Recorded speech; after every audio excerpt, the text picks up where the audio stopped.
field, catches it for a touchdown. Would you look at that? Evergreen. Would you look at that? Suarez there. Cool with the big three. Great. Takes it all the way now. Nice.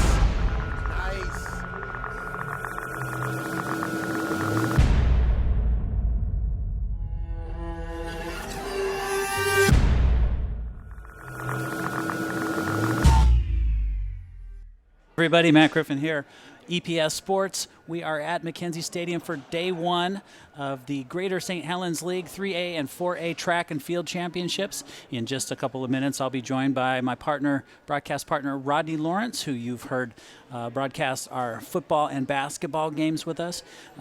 Great day for a track meet. I remember last year, Rodney and I did a little promo for this event. And, man, it was cold. So temperatures expected to be in the low 70s for today's event. Just like last year, we're going to be bringing winners of individual events up here to our winner circle for some interviews. We'll get underway. The first running event gets underway at 4 o'clock. Field events still underway, some of them. And we'll bring the winners of those events up as soon as we get some people up in the winner's circle. But for now, we're just going to throw you out to the sights and sounds of the track while we go through our final technical rundown, and we'll be back at 4 o'clock for our first running event. We are just a couple of minutes away from the start of our first event, the 4x200 meter relays. Rodney Lawrence will be joining me in just a moment, but first, I love starting this way. We're going to open up our winner's circle, so why don't you step in here, Riley. This is Riley Gord from Kelso High School, the winner of the 3A Javelin with a massive PR. Tell me about how you popped off such a long mark. Yeah, I think we just drilled a lot this week and worked on the basics, and it's a nice day outside, so that helps a lot, keeping the muscles loose. Not a lot of wind? No, Last not too bad. Last year wind was a problem because it was cold and windy out here. Mm-hmm. Now, was your seed throw was 117 feet? Was that your previous PR? That was my previous PR. Previous PR, and today 121 feet 1 inch. Mm-hmm. How'd you feel? I mean, was that your last throw? It was my first throw. It was your first throw. That was my best throw out of the day. Okay. It's great. If you're gonna win an event, you're gonna win it big with your first throw. Yeah. What about your last two? Did you scratch? Did you? Were they okay? Yeah, they were okay. Uh-huh. I think my last throw was 117-ish. So Okay, right back to around my your previous last PR. Yeah. Okay. Tell me what you're going to do next year. Yeah, so I'm going to Boise State University to pursue a degree in nursing. Okay, my daughter just graduated from Boise State University on Saturday, so point of personal privilege. Congratulations, Delaney. I love you very much. She is also going into the health field, so congratulations. Thank you. Good luck next year, and Thank you. what a way to end your senior year with a district championship. Yes, thank you so much. All right, thanks, Riley Gord. They're from Kelso High School, and in just a couple moments, we will be underway for the 4x200 meter relay races, and I'll step aside as we bring Rodney Lawrence in, and we'll get underway for day one of the Greater St. Helens League Track and Field Championships.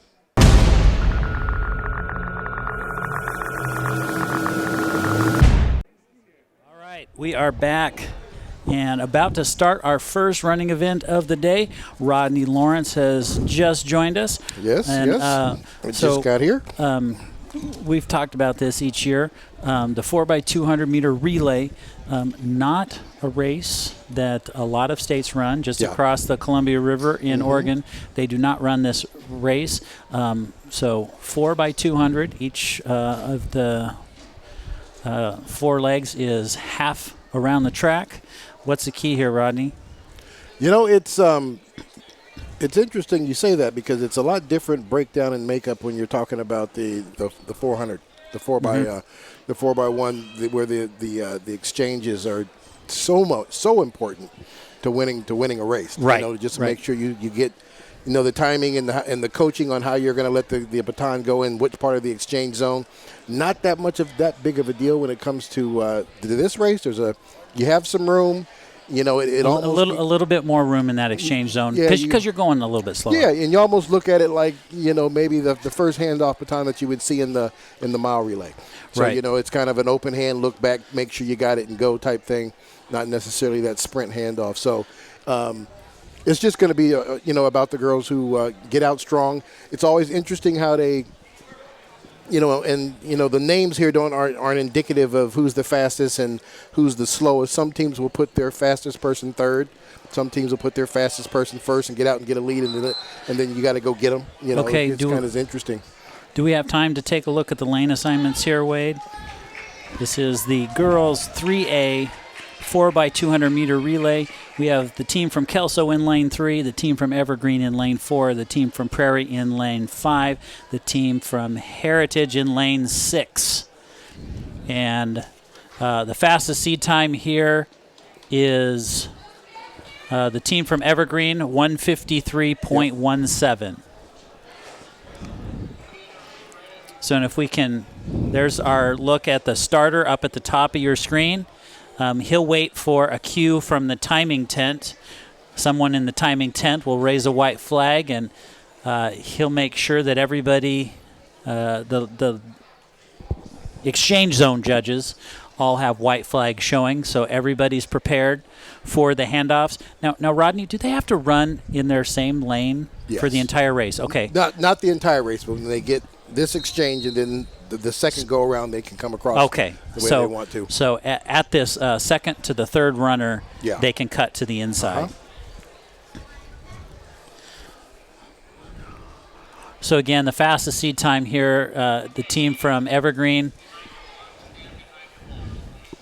Prairie's not too far behind him, so it'll be real interesting how that race kind of plays itself off. There's definitely some strategy in that race depending on how you want to set up your fastest versus your slowest and when you actually put them on the track and who they end up running against out here. Starter's pistol is up.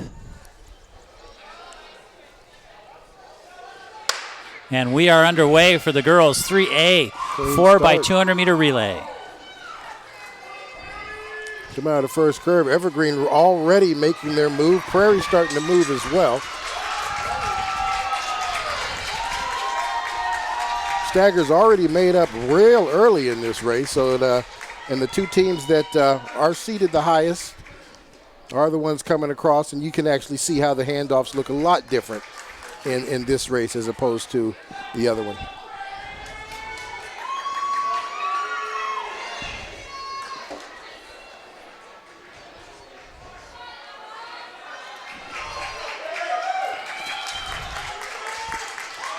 And they're coming down the track here. Evergreen coming down in, well, that's Prairie first, Evergreen in second. Good exchange there.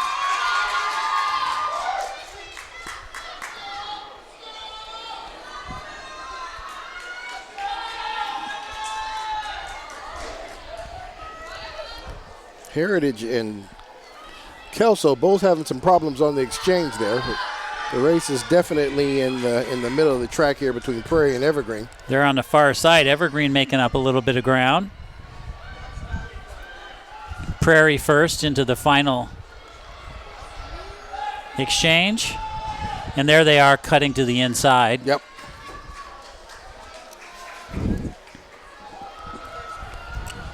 Oh, here comes Evergreen. Evergreen's trying to catch her, making up ground pretty quick here. We'll see if she's going to be able to get her. Oh, it's going to be close. Going to be close. She's trying her best.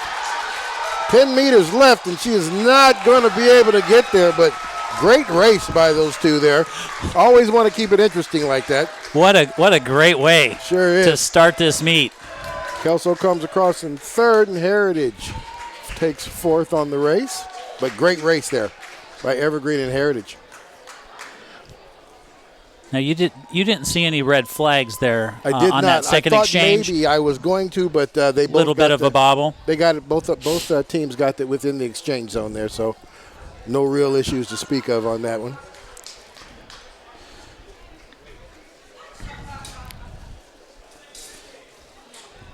So it'll take a couple minutes here to get everybody sorted. I was talking with Wade how when I was in high school and college, some of these track meets could get way off schedule and run really late. Yes, They'd they never could. run early, but always always late. ran late. But I tell you what, in the last couple of years, hanging around track because both my daughter and my son ran in high school and college. They're getting really good, especially with the automatic timing. Yeah, of yeah, just that makes all making the difference everything. in the world. I mean, gone are the days with the big tent, and you got 12 starters. 12 people with stopwatches. Arguing over who. Yeah. Did you get the smoke? Oh, right. So that's always interesting. Always interesting. So, if we can advance to our next graphic there, Wade, this will be event 2. Let's give you the lane assignments for this next race. This is the 4A girls 4x200 meter relay. Union in lane 3. Lane 4 is Camas. Lane 5 is Battleground, and lane 6 is Skyview. Camas coming across now with the fastest time here with the 1.49. Battleground right there behind him with a 1.50. So it's would be interesting to see here. So what you'll notice, you'll start to notice if you've been around track and field a little bit is for some of these sprint races, your fastest seed times will be placed in the middle of the track. Yeah. And then people with, either slower seed times will be to the outside of those middle lanes. So typically your fastest seed times will get put into lanes 4 and 5, just as a point of privilege. Yes. Everybody's running the same distance, don't get me wrong, yeah. But as a point of privilege. Middle of the track. Yep. That's really a psychological advantage. Hey, that's exactly what I was thinking. Yeah. That's exactly what I was thinking. You got your peripheral vision on both sides. Yeah, you can see just about everything. I tell you, when I ran track, and the worst lane for me was, and I've had to run it, it was lane 1. And, man, it seems like it takes forever to get out of that curve. Like I said, it's the same distance for everybody. But yeah, being on the inside, yeah. I would imagine a sprint. It just seems like it goes on forever. Oh, my goodness. Especially in the 200. Man.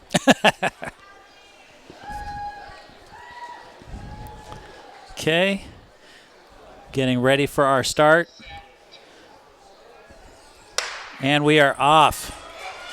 The girls 4A 4x200 meter relay. Stagger already being made up there. Battleground out quick. Cam is starting to close in. That's on Skyview out there in the far lane. They get the batons right at the same time, so we'll see what happens here. Good exchanges there.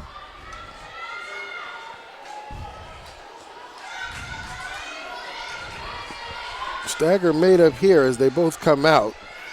Battleground still with the lead by a couple of meters here. Looks like Camas is going to be content to just kind of sit there and hand that baton off. This is going to be an exchange. Oh, right even there. Exchange here. Exchange. And here comes Camas. So obviously their third leg, one of their better legs. And that might have been their strategy, Yeah.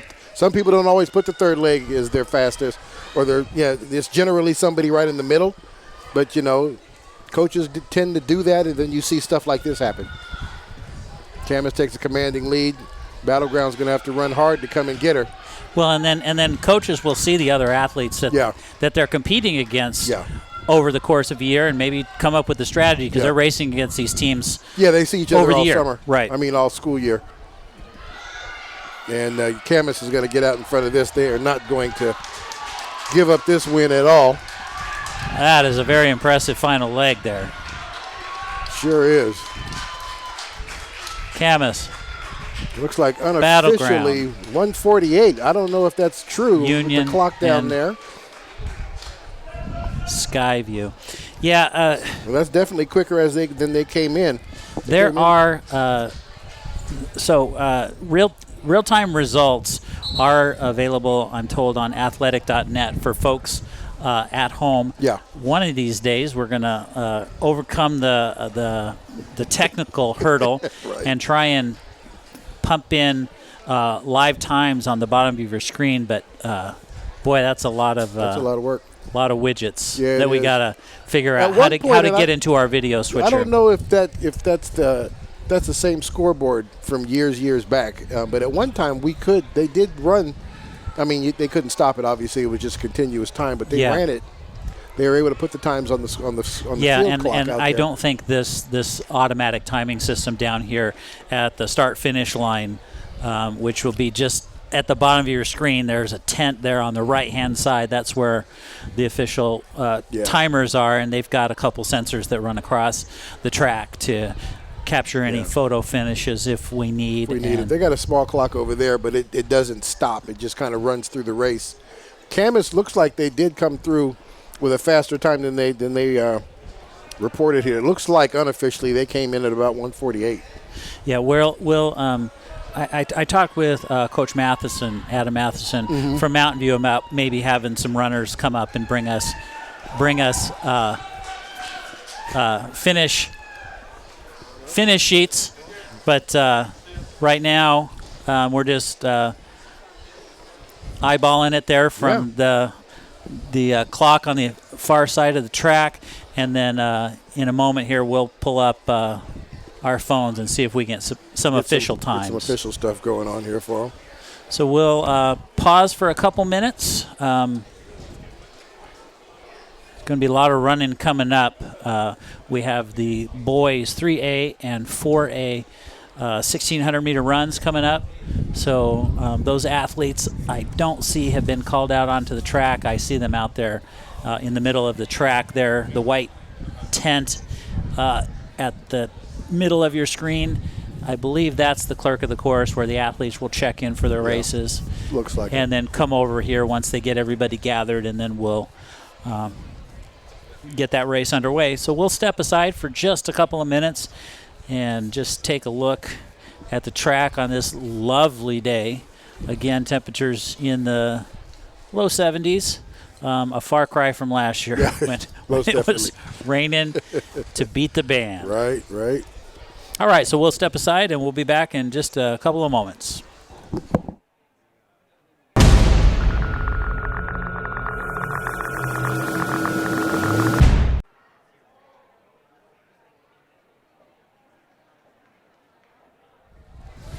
All right, we are back here live again. Not that we weren't live, we just weren't talking.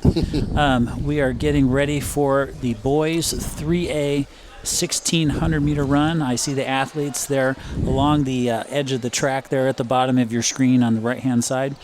Let's take a look at, these aren't necessarily lane assignments because these guys can break to the inside of the track as soon as they can, but the boys running this race are Owen Gallagher from Kelso, Mohid Khan from Evergreen, Jacob Souter from Prairie, Jesus Rios from Kelso, Jake Beck from Kelso, Logan Bigelow from Prairie, Cameron Madison from Kelso, who I believe won the race last year, Aiden Walker, Prairie, Luke Twist from Evergreen, Samuel Juarez from Heritage, and Sebastian Nahar from Evergreen. Now, I didn't count them all, but we're going to assume everybody made it out there. So at least 11 people on our starting list. So if someone scratched, we don't certainly get notification of that. This will be 4 times around the track. Let's see, who's got the fastest seat time here? It does look like Cameron. Logan Bigelow, just by 3/10 of a second. Yeah, that ought to be a pretty good race. Yeah, Logan Bigelow with a time of 4:37.2, and then Cameron Madison there, 4:37.53. That's the person you see right there on your screen in the blue and gold from Kelso. Those are the teammates there, side by side there with the fastest seed times. And Cameron did win it last year, I remember, and I think he won the 3,200 meter as well because we had him in the winner's circle twice.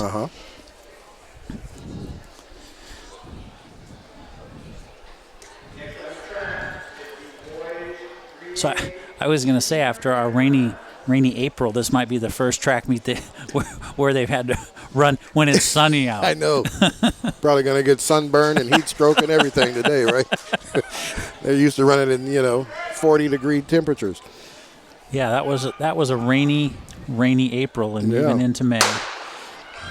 And we're off 4 laps around, and Cameron Madison all the way out in front. Does not hesitate to take the lead, and if memory serves me, he did this exact same thing last year. Yeah, he ran in the front from gun to tape, and he told us that's his way of doing it. Yep. Just go out front and tell everybody if you want to keep up. Come get me. Go ahead and try. Yep. Rest of the pack just kind of tucked in behind him there. Can't see from that far, but that looks like that might be Logan Bigelow in second place there, just not really trying to make a move. The pack seems to be content with letting Cameron just go on and run his race.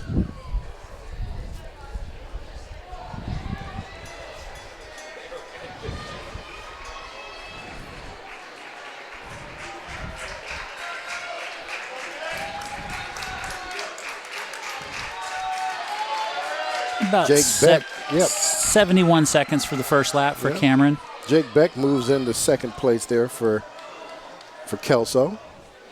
Kelso's in second place. Prairie in third and fourth.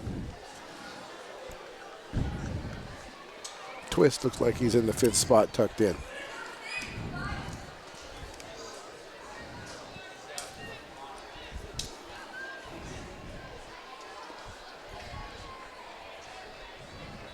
Two and a half laps remaining.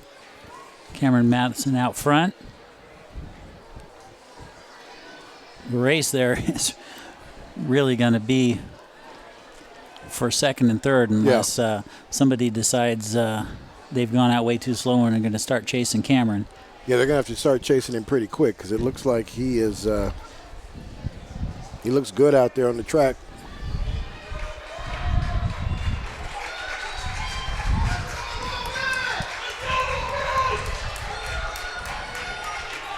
First 800 right at about 222. That was about a 72-second, give or take, second lap. So a little bit slower, but it is hard to run negative splits in the longer you go. Yeah, it is. I can say as a former distance runner. Like we had another movement there on that back curve. So somebody's trying to make sure they get second. Oh, look at they're pouring it on. Closing the gap a little bit here. We'll see what's going on. Okay, somebody's decided they're going to give Cameron a race. Let's see how he responds. I don't think he's used to this. Here comes somebody. No, that didn't happen last year. Okay. He has definitely slowed down this split, so you can see that this is good. This split is going to be considerably slower than his first two, as he relinquished. He's going to run with him. That looks like that's one of his teammates. We'll see who that is with him. Based on seed time, I'd be willing to bet that that's Jake Beck. But there goes Cameron. Look at him respond. He pulled off again. Beck has dropped all the way back. The cool thing this year is they got numbers on their shirts, man. And it's coincides with these numbers right here. Did I not notice that? I don't think you did, but I just kind of let you know. Maybe they did that last year, and they didn't last year because I remember us struggling trying to figure out who was moving up and who wasn't. We just called them by the school name. Well, and I don't have the greatest eyesight to begin with, so maybe I should have brought some binoculars so I can pick out numbers. So, oh my goodness, look at. They were even with a lap to go, and Cameron Madison said, "No, I'm going to reinstitute my race strategy."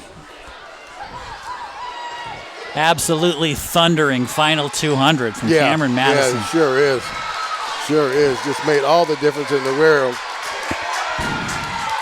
And that was definitely a negative split. Yeah. 4:36 and change for the win. Gallagher comes in second place.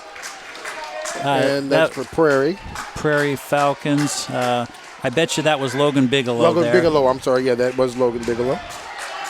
And Jake Beck in third from Kelso. So Kelso 1 and 3. Broken up there by Prairie. Well, this will be fun to bring Cameron back up to the winner's circle. Yeah, it sure will. After Sure talking will. with him last year.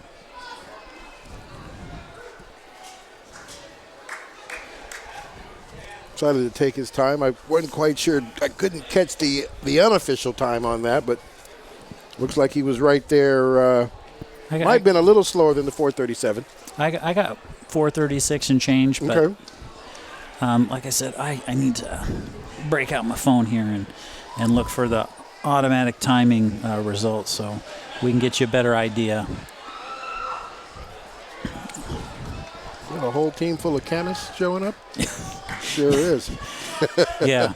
As we get ready for the 4A boys 1600 meter race, let's take a look at the start list, and we'll tell you something a little about Camas and their distance running program.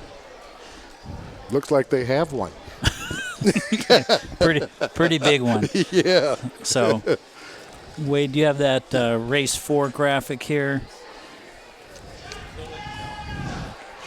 So Max, look at all these Camas runners. Max Merrifield from Camas, Caden Ashworth from Battleground, Ryan Koninger from Skyview, Sebastian Kotsovos from Union, Hayden Reich from Camas, James Puffer from Camas, Gabriel Martram from Camas, Max Gregory, Aiden Stewart, Cohen Butler, and Jaden Jones, all from Camas. So that's 11 athletes, and all but 2 of them are from Camas. There you go.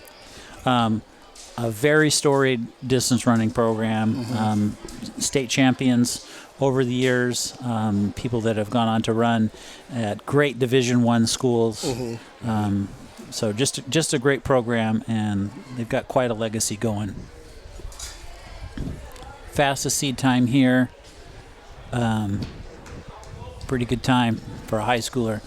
4 minutes, 30 seconds, .32. James Puffer. And if their numbers coincide, he will be number 6. Yeah. And I haven't noticed where they have to put those, just on their chest or They were on their chest, shoulders. Okay. On the right. Well, it looks like everybody's got it right there on the right side. At least in the last race, that's what I noticed. Okay. We'll see if that doesn't seem to be the case on this one. I already see somebody from Battleground with his on the opposite side. So I think they try and get that standardized.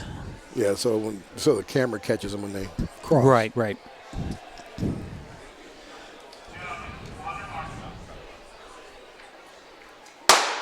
Clean start.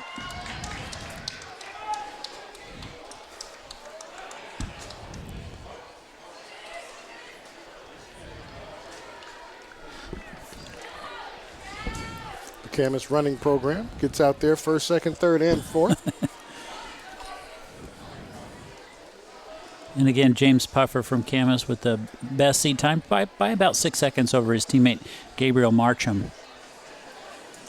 4:30 would be about 6 seconds or so faster than our 3A race. Yeah.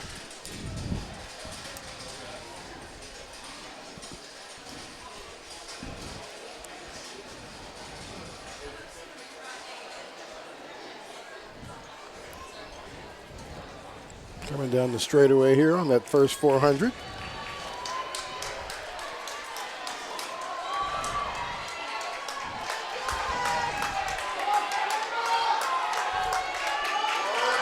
.63. So that this group faster already than the 3A group. And 63 is a blistering first lap. It is. Maybe a bit too fast if your fastest 400 is, or 1600 is 4:30, but we'll see. Stranger things have happened. We sure have. As you guys can see along the back of the stretch there, the pack's thinned out, kind of stringing itself down the back of the track.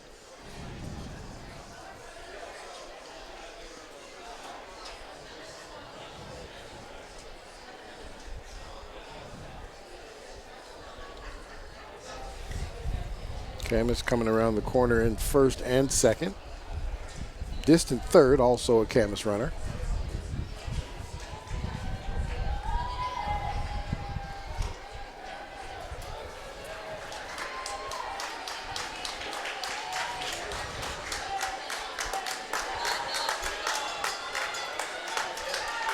2:10. So they did slow down a little bit. 2:10 on that 800.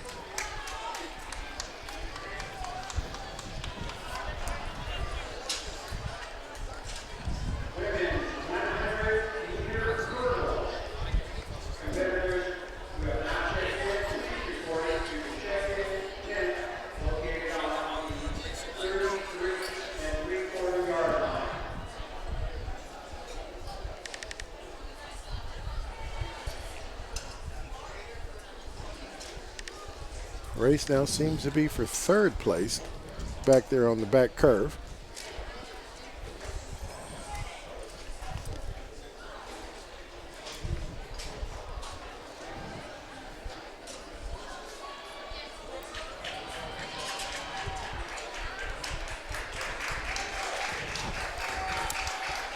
Still looks comfortable coming down here for the gun lap here.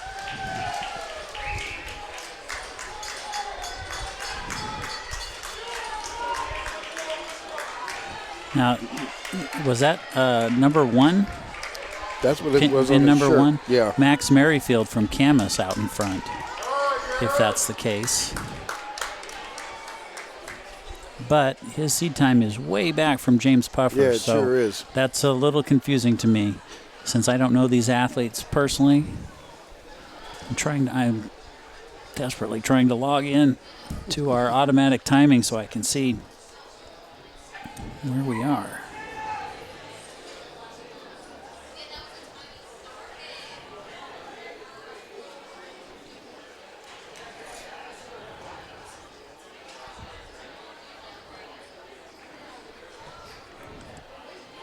Not quite sure why the numbers wouldn't coincide Right, with what we right. have written on the paper, but I agree with you.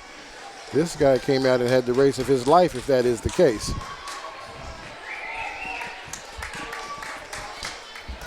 I'm going to go out on a limb here and say that that's James Puffer, because he is leading. 426 is how he came across. He is leading the state in the 4A division with a time of 4:33.84, and he ran faster than that today. Yeah, unofficially 426 is Right. what it was. So if that was indeed James Puffer, that was a new fastest time in Washington this year. Yeah, So yeah. impressive there. As I desperately try and find the live automatic timing here. So it'll take a couple moments to get the hurdle set up for our next race, the 110-meter hurdles for the boys and then the 100-meter hurdles for the girls. So I'm going to step aside real quick and do a little research about how I can get you folks at home some better times.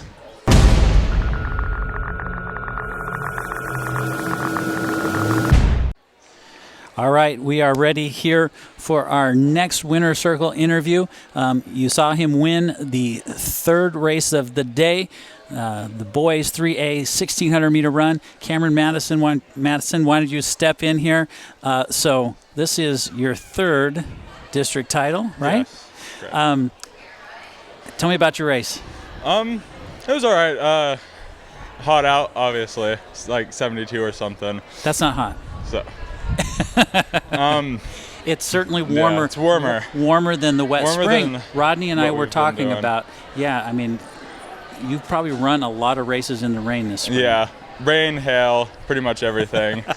So how was it finally being in some warmer weather? It was pretty good, pretty good. We've had a couple meets in warm, and it's definitely been nice to get out there and not worry about shivering on the starting line. So Jake Beck gave you a little challenge there. Last year you told me you like to run out front, and then with that third lap, Jake Beck came in and kind of pushed you for a little bit. How did you respond? I mean, we saw it, but how did you feel you responded? I felt good. We've been training with each other all year, so it was nice to have him right there kind of pushing me, since I had been running by myself for the past couple laps. So your time, you tell me, was about 4:37.02? yeah, 4:37.02. And how does that stack up against your best? It's my best right now is a 4:29, so it's quite a bit slower.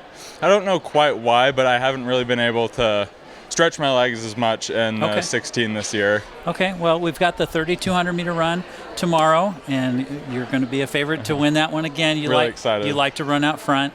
We talked about that last year. Tell the folks at home what you're going to do next year. I was excited to hear this. Next year, I will be attending the University of Portland to run both cross country and track.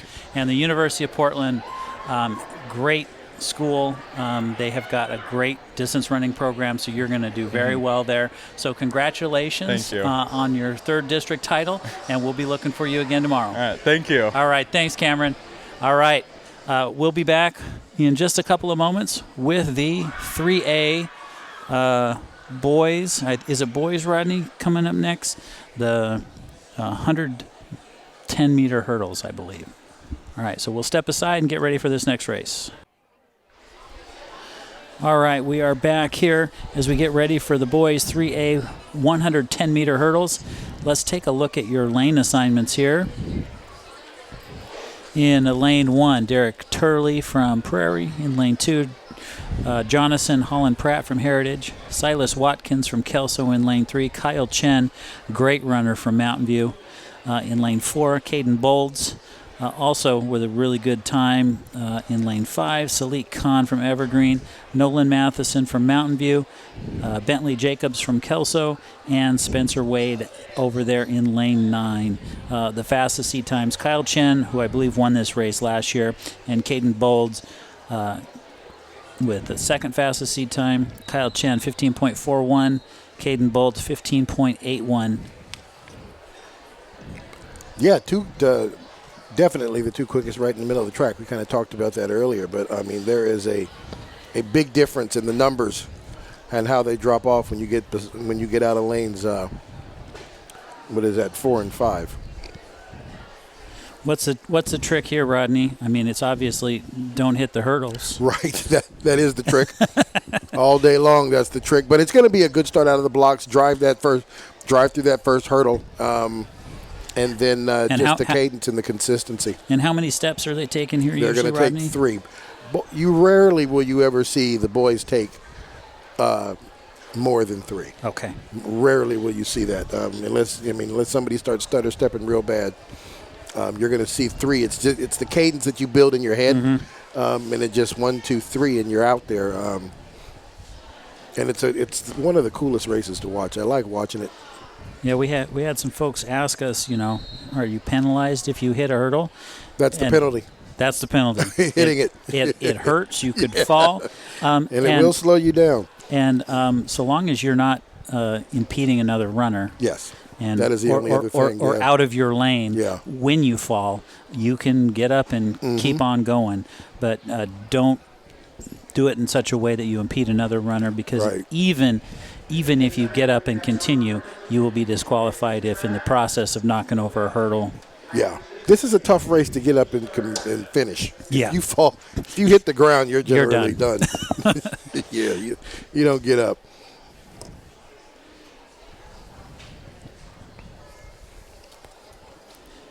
Like they're in the blocks there, ready to go. Gun is up. Clean start. Oh, no. We got not a clean start. Spoke too soon. Now I'm getting ready to ask you, what is the official rules on that? Does that first one go to the field, or do we lose a runner? I think the first one goes to the field.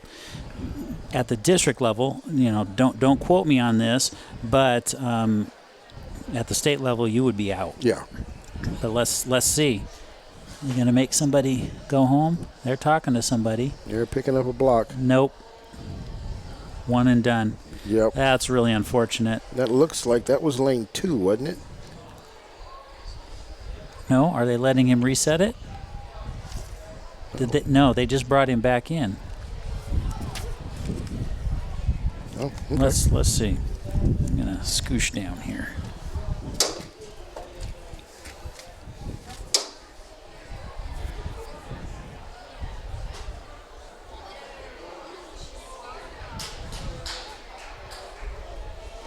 That would be Jonathan Holland Pratt. I'm still counting 9, so it looks like one goes to the field.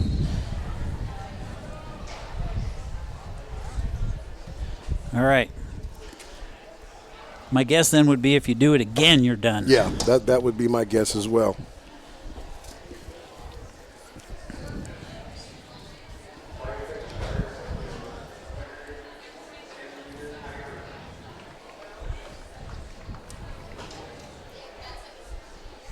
So you really look in lanes 4 and 5 for Kyle Chen and Caden Bold. Yeah, that's where I truly expect the race to be. Is right there. Yeah, we've talked. Kelso would be the next fastest. Silas Watkins.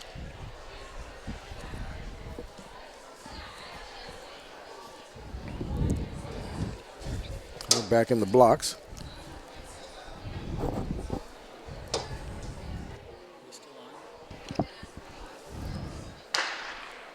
Clean start. Just like we thought there, right there in the middle of the track. Kyle Chen out front. Caden Bolds right next to him. Throwing me off. Somebody's in a black uniform and somebody's in a blue uniform. Yeah, that did throw you off a little bit. Both of them Mountain View. And it did look like Bowles struggled a little bit. He did four-step a couple of those hurdles, which means he was stutter-stepping a bit, which is why it looks like he must have had a bad start, because based on their times here, that should have been a lot closer of a race. I didn't get a chance to check out officially what that looked like coming across, but Chin definitely had the better race.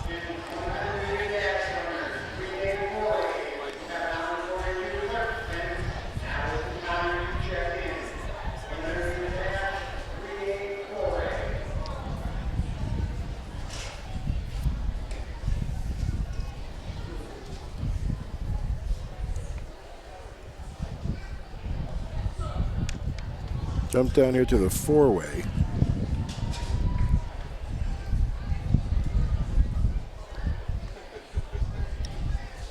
Camas Skyview in the middle of the track here, lanes 4 and 5.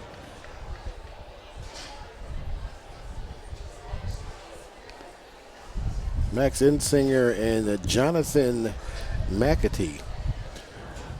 Ensinger, Camas, McAtee from Skyview for 15.40 against a 15.72. So that ought to be a pretty good race right down the middle of the track on this one. Yes, if we could take a look at that, Wade. Here are your lane assignments real quick.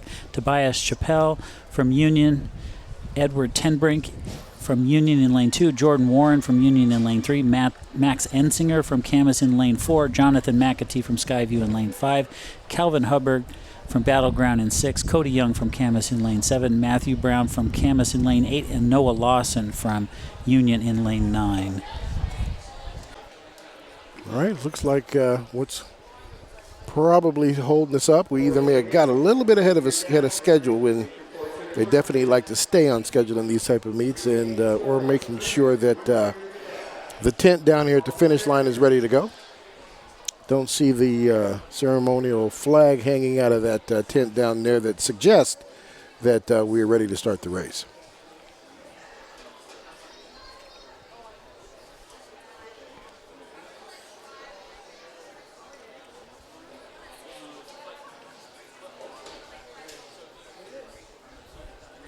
This is definitely the type of weather where you where we could see some PRs in this type of a race. Looks like we got the official waving his hat down there, looking for the go-ahead. We got a thumbs up down here at the tent, so it looks like we're going to go ahead and start this race.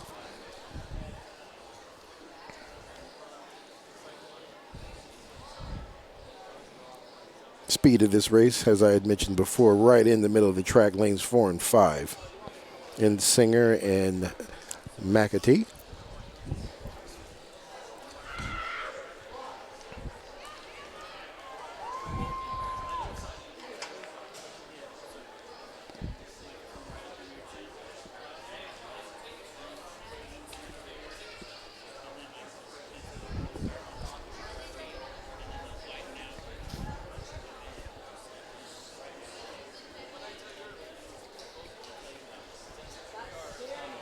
Everybody seems to be settling into the blocks here.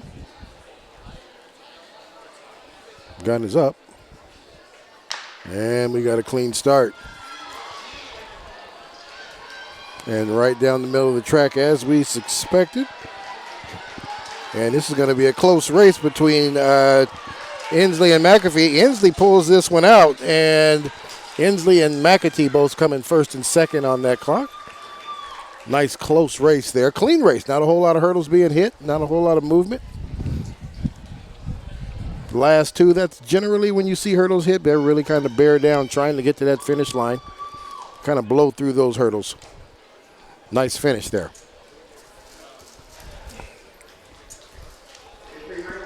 Now you see them, we got a nice picture there of that last heat as we now slide the hurdles for the women. 100 meter hurdles. So as they get that all set up, we'll go ahead and cut here to Matt. All right, we're going to step away while they adjust the hurdles for the girls' 3A and 4A 100-meter hurdles. They've got to bring them down a little bit and bring them a little bit closer on the track. And so while we're waiting, let's welcome somebody else into the winner's circle. You just saw him just a couple minutes ago win the boys' 4A 1,600-meter race in really commanding fashion. A new state, according to my calculations. I mean, there are other district meets going on today, but according to athletic.net, a new state leading time. James Puffer, welcome. Hi, thank you. Tell me about your race. How'd you feel? The first lap, it felt really good. Ran a 62, and that felt really nice, but That's pretty fast. Yeah, it was a bit too fast, a bit out of my comfort zone. So gradually died on this race, and it was pretty hot. But it was a pretty fun race. It was kind of hard when my good friend Gabe fell off behind me around the 600-meter mark. So I don't know. That was hard. I'm a former distance runner, and both Rodney and I, have coached track and field and cross country, and we commented about, hey, that might be a little too fast. Yeah, but no, totally. but you pulled it out. This is your second district title at 1,600 meters. Yep. What a great way. How'd you feel about going out on top with another district title, senior? It felt pretty cool. I was kind of nervous. I don't know, my friend Grayson, he beat me last year at one time in the mile, and he didn't even run today, but I don't know, I was kind of nervous that I wasn't be able to repeat it again next year, which is this year, but yeah, I don't know. I'm just really happy that I came out and did it this week. Rodney and I were talking about just how many distance runners there are in Camas. What's it been like to run with a program that just has so much support built into it? I mean, you just got to give it to the coaches. I mean, we have really, really good coaches. We have Coach Porter, who just retired for cross country, but we have Coach Gritsky. She's been coaching here for, I don't even know, over 10 years, I think. And I don't know. It's just awesome being able to run with people during practice, because those people are, that's where like all the speed is made at practice. A lot of teammates pulling you through. Well, congratulations on you. your win. James Puffer, the winner of the boys 4A 1,600-meter run for the second year running. Congratulations. Thank you. I'm anxious to see the next race. Okay, so let's take a look now at the entrance for lane assignments for event 7. This is the girls 3A 100-meter hurdles. LaValerie Lindsay from Evergreen in lane 1, Maya Buck from Kelso in lane 2, Ellie Treadway from Kelso in lane 3, Josie Settle, who I think won this last year, from Kelso in lane 4, Nara Edmondson from Evergreen in lane 5, Hazel Bowers, Mountain View, lane 6, Hope Wabena from Mountain View in lane 7, and Daisy Guamo from Prairie in lane 8. Yeah, I do remember Josie here from last year in Kelso. She was, I mean, based on the time, she's going to be a couple of hurdles out in front of the pack here on this one. Yeah, and I remember that from last year too. She's got a great time, 14.93, and if I can bring up my phone here, if it will cooperate.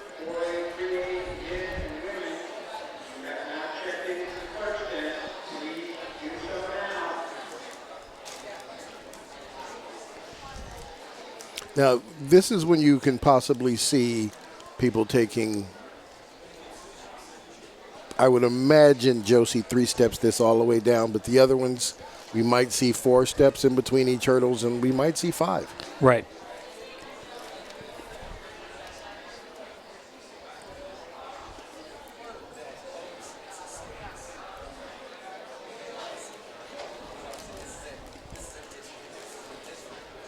Going through here, athletic.net. So there you have it.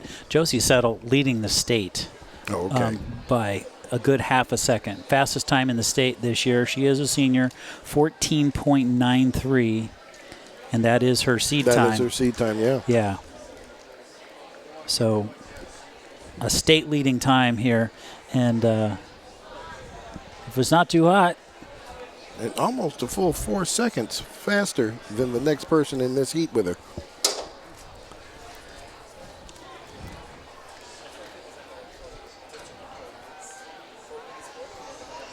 You know, if they had been running in, semi-good weather all season long, this would be an ideal day for her to break a record. But right.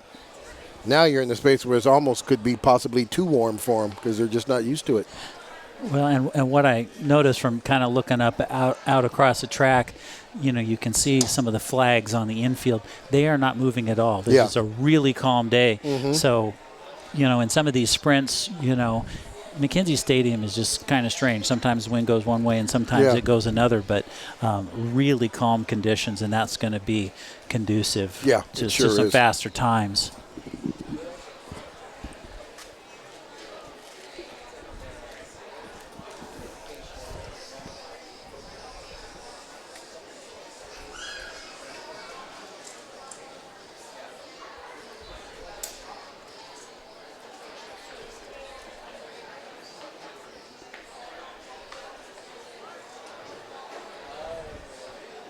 The officials bringing them up to the starting blocks here.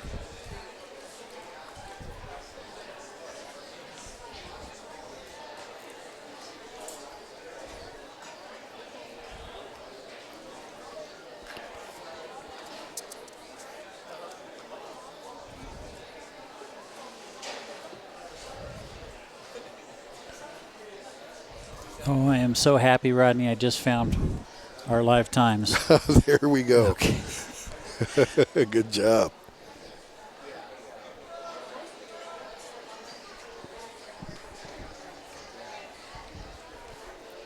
So we'll be able to get you official times a lot quicker than we have in the past.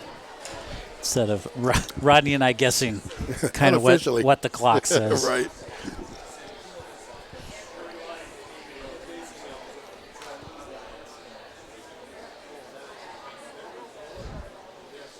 Looks like the starters giving last-minute instructions.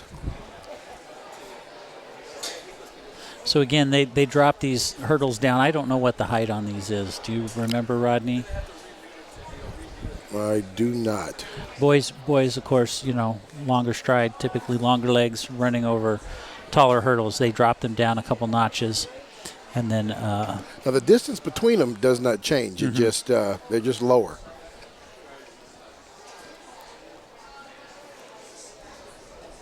Looks like we have an open lane. Lane 5 looks open. So it looks like Evergreen is scratched. That would be Nara Edmondson. Yep. Josie Settle, there she is in lane 4. And my goodness. She is 3-stepping. Yeah. Wow. Great race. Nice, clean race. And that's her teammate Ellie Treadway in lane 3 in second place. You know what? She looks like she might have been right there on her PR. She was 14, high 14s. I couldn't see officially if it is like a 14.8 or a 14.9, but she's close. Let me see how quickly they can get us the results here.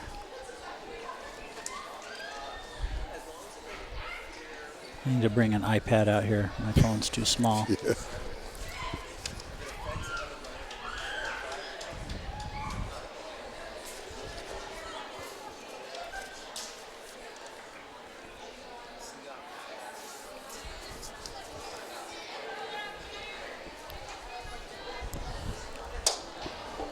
While we await for those official results, let's go ahead, Wade, and take a look at the entrance for this next race, the 4A girls 100-meter hurdles.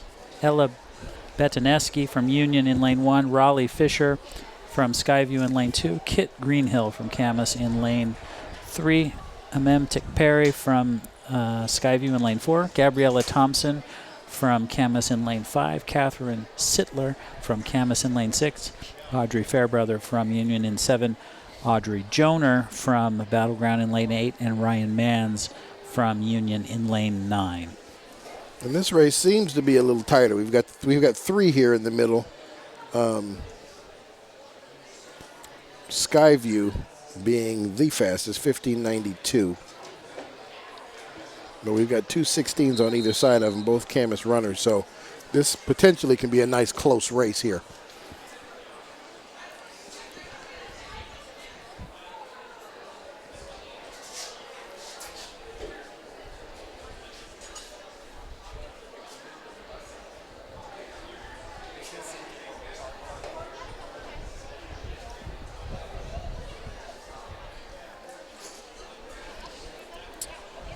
Now, another state leading runner in this race, Amem Tikperi from Skyview, leading the state by almost a full second, or at least 0.7 seconds, with a time of 15.92. So you'll look for her in, I believe it's lane 4. Yes, she is in 4. 2 Camas runners on either side of her, and here they go with the start. She did come out first, and she is pulling away. It is kind of playing out just the way it looks on paper here. And she has 3-stepped it all, and that's going to always make the difference when you 3-step it, especially in the girls' race. That is always going to put you out front if you 3-step everything.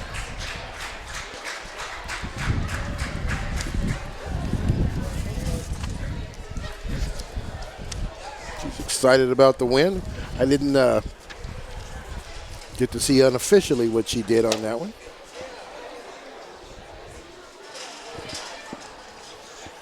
Moving the hurdles now as we move to the men's 100-meter dash 3A.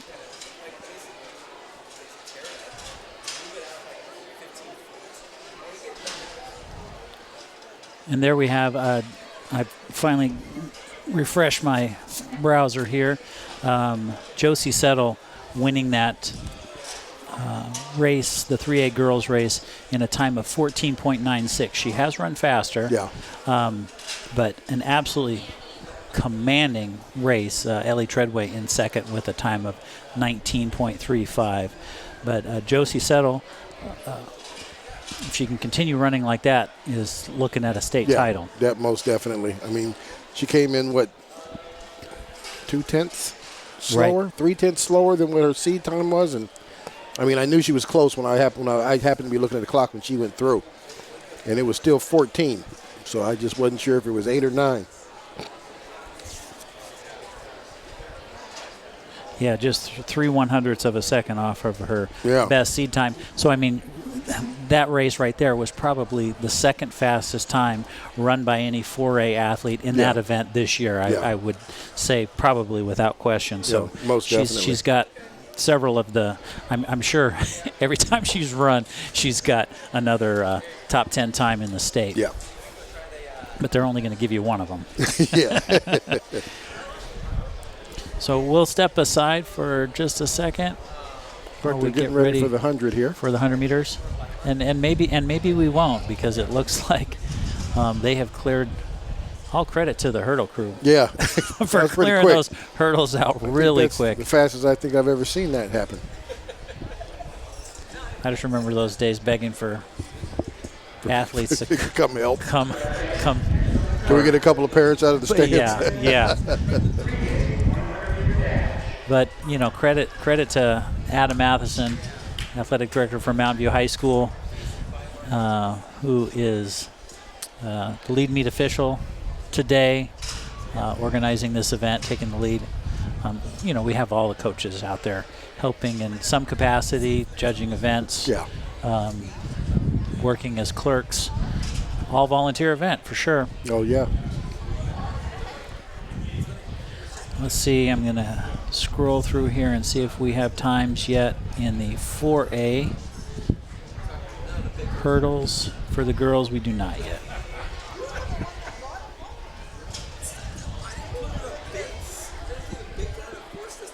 Looking for Tech Perry's final time here, but we should have it in just a second. Oh, there we have it.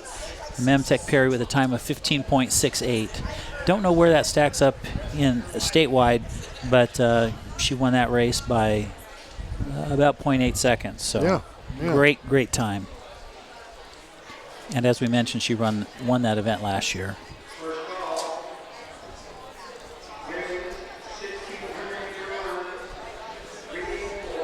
All right, looks like we're ready for our lane assignments for this next event, event 9. This is the 3A boys 100-meter. Aiden Richmond from Kelso in lane 1, Christian Mushaw from Mountain View in lane 2, Jonathan Landry from Evergreen in lane 3, Ryan Wood from Mountain View in lane 4. Lane 5 is Anthony Lamberth from Evergreen. James Bethune from Evergreen is in lane 6. Justin Noyens from Heritage lane 7, Tommy Vick from Prairie in lane 8, and Lawrence Bostic from Kelso in lane 9. People all the way across the track.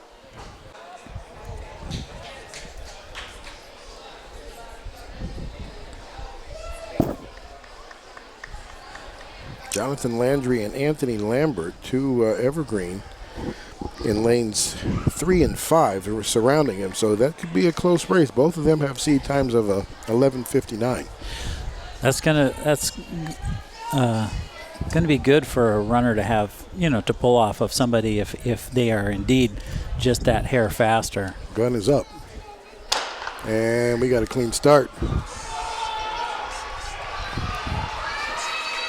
Race in the middle of the track, starting to pull away, but it looks like that is going to be lane 3. Jonathan Landry looks like he may have got that one. Not quite sure what the official time was on that. Ryan Wood did start to move, but just his move came late. I think he got Jonathan Landry definitely got a better start out of the blocks, and Woods kind of tried to run his way, started to move about 70 meters out, but couldn't get him. So it's like Landry surprises everybody and comes in first on this one. That was lane 3. That was a absolutely great start. I mean, he was out and up fast. Yeah, he sure was. Great shot of him there and his teammates. Remember that young man? We talk about him a lot during football. A very good athlete here at Evergreen High School. Very good football player, all-around athlete for the school. Yeah, I noticed once we get into some of the 200 and 400, also a couple football athletes whose names we'll remember from football season.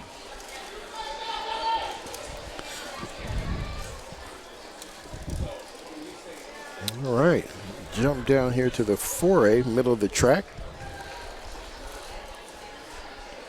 Potentially another very, very good race here to watch here. This is event number 10. Let's take a look at the lane assignments for this. Men's 4A 400-meter dash, or 100-meter dash. Colby Warner, Skyview. Jake Kennedy from Skyview. Ben Halid from Union in lane 3. Jack McDonald from Camas in 4. Eric Botnan from Skyview in lane 5. Caden Drabinski from Union in lane 6. Julian Johnson from Union lane 7. Trenton Swanson lane 8. And Grayson Caldwell in lane 9.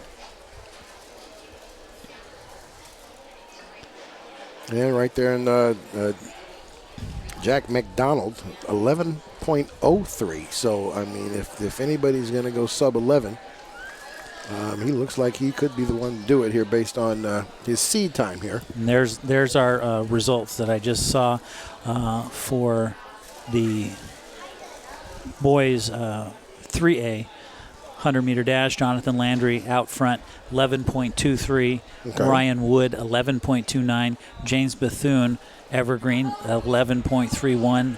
Anthony Lamberth, Evergreen, 11.39. So 1, 2, 3, 4. Yeah. Great to have 4 great sprinters Yeah, sure. all is. there together. That's got to be a good way to train all season. Oh, it sure does. I'm wondering if they're also will have to look and see if that's the 4x1 team. Wouldn't doubt it. Wouldn't doubt it.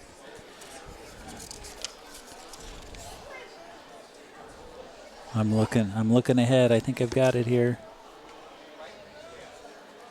It is just about, yeah. Almost. We got One off. LaDamian McCord, Who is a we football just guy mentioned. who is very fast. Yeah. Yeah. Yeah, and I think in making these graphics the other day, LaDamian McCord running the 200, I believe, yeah. Oh, okay, yeah. He built for a little longer of a race, maybe, huh? Yeah.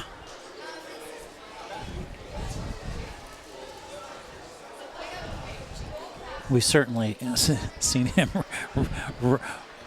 return some some punts Yeah. for many yards. Yep, we sure have. All right, gun is up.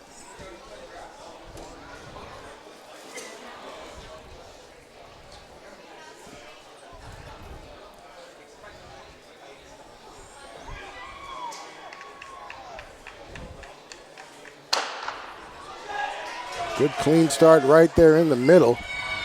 Just like we thought. McDonald starting to pull away in the top of the pack. This is gonna be a close race. And I think it might have been lane 5. I think you might have was been that? right. No, actually that's Eric Botnan Eric Botnan. from Skyview, who may have got that race. He very good start. Yeah. Very good start.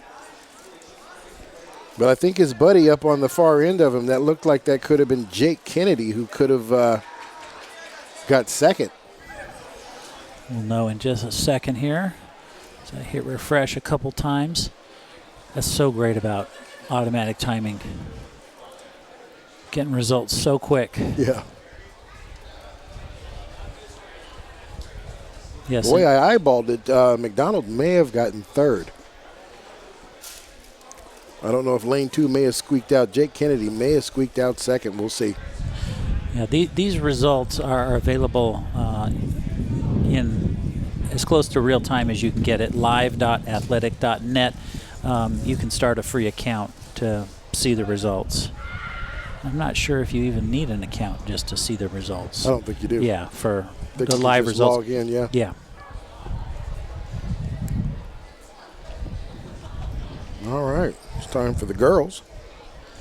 Let's take a look at the heat assignments here. This will be the 3A girls 100 meter. Angela LeConte from Evergreen in lane 1. Margaret Izzy Henson from Evergreen in lane 2. Avery Ness from Kelso is in lane 3. Lane 4 is Zamora Frazier from Mountain View. Victoria Males from Heritage in lane 5. Lane 6 is Lila Kunda from Prairie. Lane 7, Olivia Snyder from Prairie in lane, I think I said that already, lane 7. Lane 8 is Tegan Irvin from Mountain View, and lane 9, Sophia Gregg from Prairie.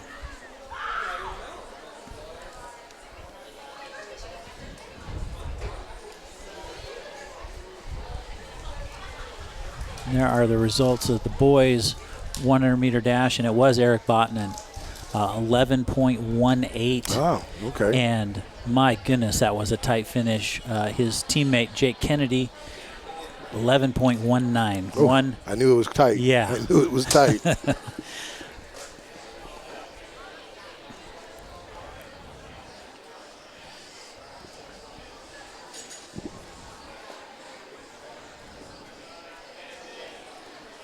Yeah, Jack McDonald, not his best race. He had the fastest seat time going in, 11.03, but he was in fourth place. Oh, with he the got time fourth. Who got in front of him? Ben Halid from Union. Oh, okay. 11.23.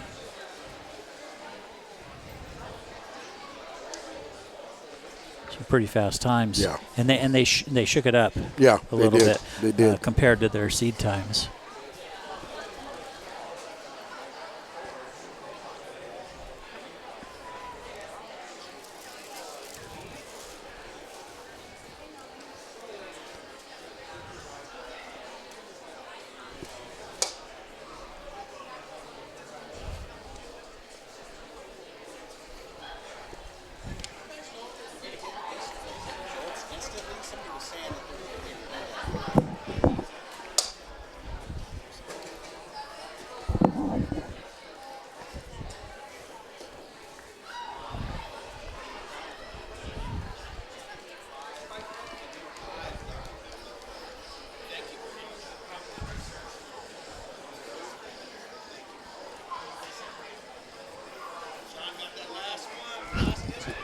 Yeah, he did.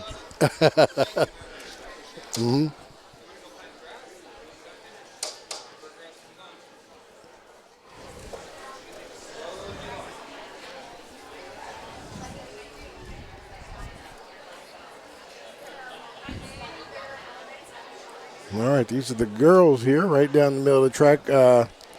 Zamora Frazier coming in with the fastest seed time at 12:67. And that's a pretty good, we might see her out there out front by herself. The race looks like is going to be for second and third.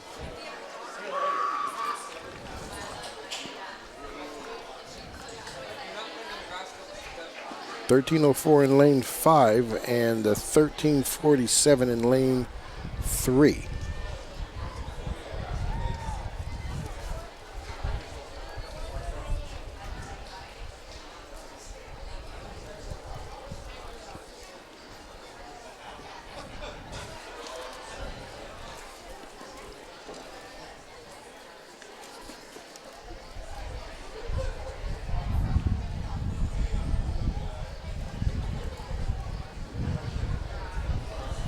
Got a false start here. That's going to be on lane 5. You've already realized that it'll go to the field, but that's Heritage. Victoria Males. Kind of just rolls out of the block. I mean, he didn't even, she just moved way early. The gun hadn't even gone off yet.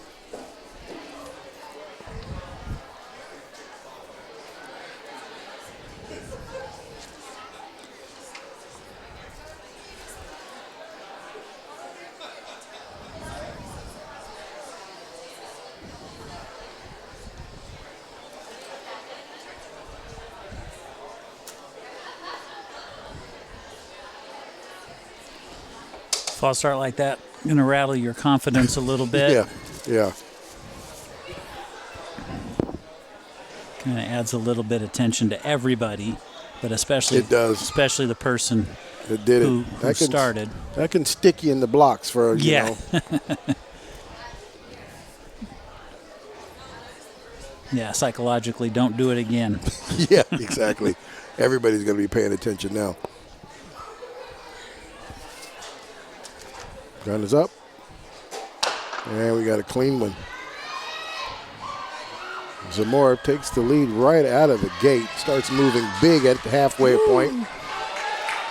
And it is not going to be a contest, as it looks like she comes through in the 12 high unofficially. We'll see what that ultimately looks like. Clear winner, Zamora Frazier.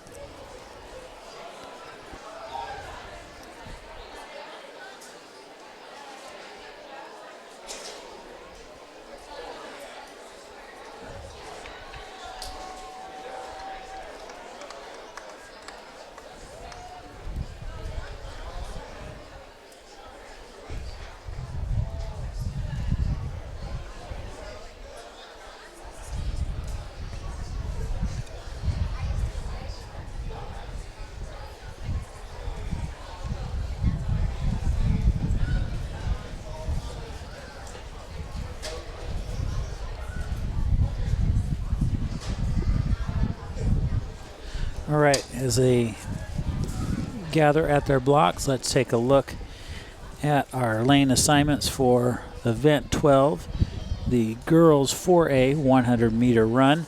Ava Paulowski from Union in lane 1, Piper Wise Cruz from Camas in lane 2, Savannah Garden from Camas in lane 3. Lane 4 is Madison Hubbard from Camas, D. Covarrubias from Skyview in lane 5, Mail Yancey from Camas in lane 6, Raleigh Fisher from Skyview in lane 7. Lane 8 is Hailey Miller from Union, and Chloe Sanchez from Union in lane 9.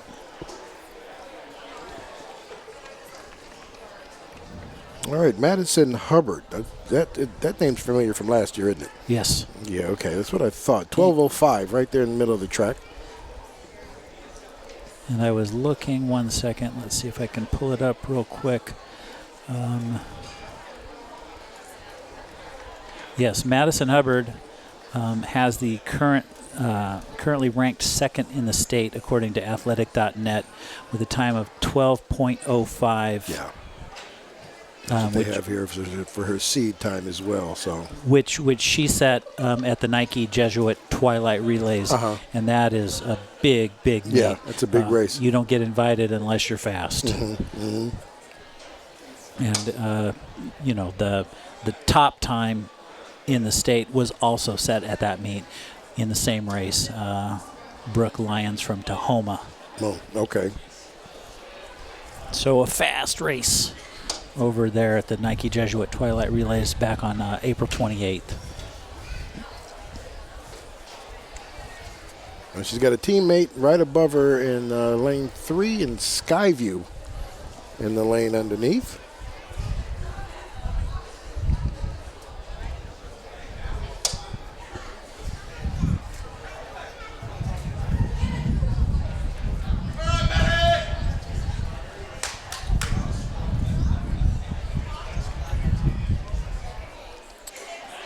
Can't say for sure, but I know it rained almost every day in April, so I bet that was a cold, rainy, windy day, and for her to run that fast in the cold and the rain is pretty good. So let's see what she can do here, where the wind is not really breezy at all.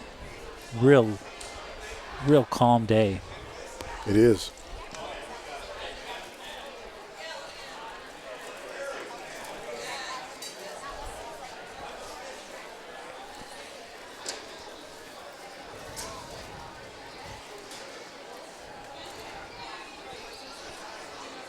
Athletes settling into the blocks here.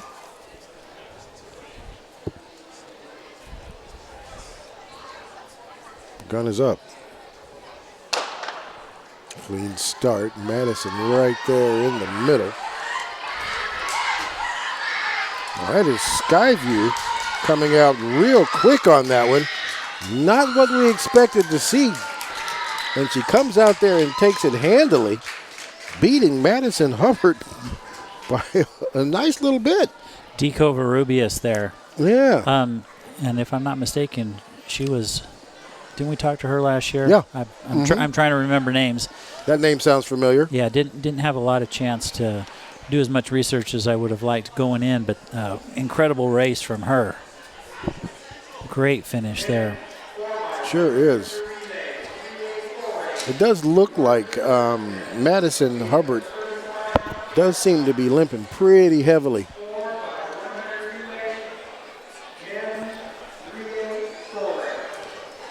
Yep. Is that her on the inside of the track there? Yeah. Yep. Nice race there by Dia. Well, darn it. Let's hope she can get that checked out. And I didn't get to see where she finished, and I'm not quite sure be well for what that looks like. Is it? Are they taking the top 3? They taking the winners? They taking one? It's the winner. I need to check.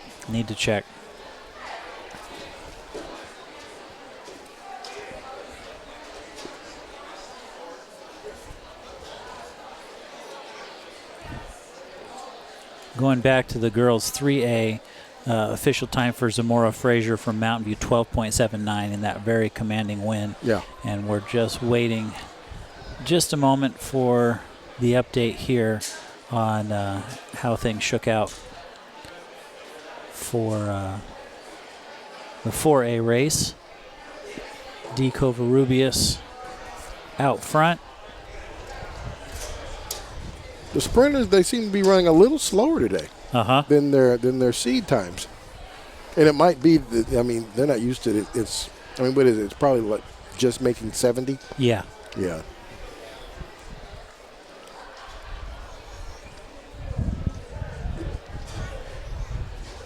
In a climate like this in the spring where it's just kind of all over the place, it's hard to get in a rhythm.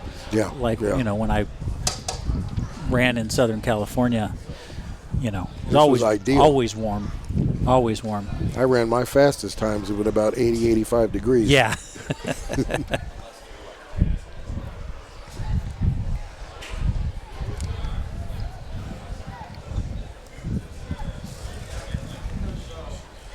So I think It will be a couple minutes before we get to our next events. These will be the 1,600 meter run for the girls. So I see them gathering out there in the center of the track at the clerk of the course. I'll step aside for a moment while we wait for these next races to get underway.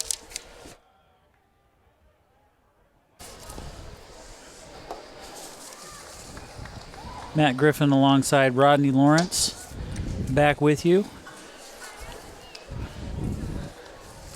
We were talking about how they keep it on schedule. They can run late, but they can't run early. And we just heard the announcers calling the 3A girls 1,600 meter run participants to the starting line. So let's take a look at who is in this race. This is Morgan Gedry from Mountain View, Margarita Mahai from Heritage in lane 2. My apologies if I mangle your name. Annie Anderson from Prairie, Zoe Jensen from Prairie, Claire Rogge from Evergreen, Daniela Vasquez Gonzalez from Evergreen, Sadie Shearsher from Kelso, Skylar Dops from Mountain View, Sophia Cheslock from Kelso, and Tabitha Wallace from Heritage. 10 competitors.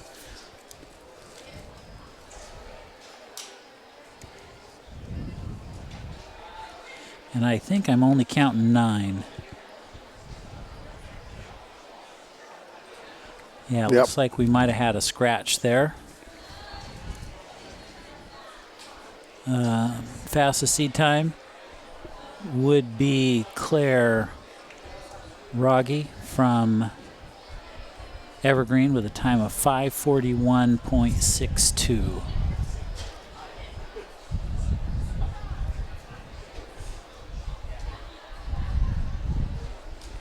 So wait a minute, I think I may have figured this out. The numbers on their chest looks like that might be their seed based on how fast their seed is, because that looks like right there on the top of lane 5 and 6 are the two fastest, and that is Claire and Daniela. But they're wearing 1 and 2. Okay, there you go. And that is Claire out front. If her start is an indication, that's like how she's going to like to run. Yeah. I mean, we talked about Cameron. No, it was James Puffer. Who said, yeah, that first lap was a little too fast. yeah, he recognized that too. I heard him say that in the interview. Yeah. So we'll see if this was too fast, but out quick. She's got a longer stride than everybody else, so let's see here. That was the thing with me. I'm not incredibly tall. Had to turn these legs over a lot longer when I was running distance. Looks like she kind of settled in and everybody's coming in behind her.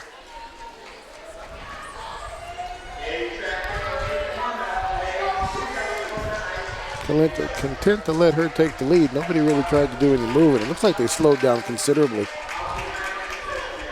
It's a 78-second first lap. Yeah.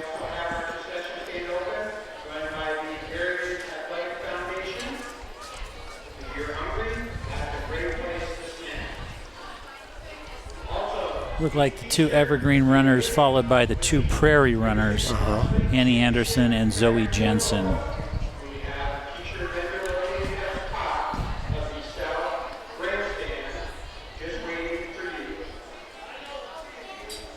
I believe that's our 1 Mountain View runner in 4th place there. I think that's Skylar Dops. Yeah, I think you are correct.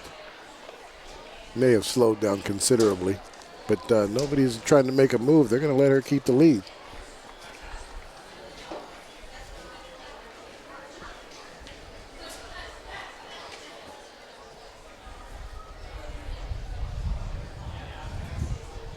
When I was a distance runner, I didn't have a kick, so I had to run like Cameron Madison, out front and make you chase him. Try and hang on. Because if somebody with a bigger kick could hang on, they were going to win. Nice steady race. Got 6 runners still in it here. Claire Rogge from Evergreen in front. 1, 2, 3 are the top 3 runners seed-wise as well.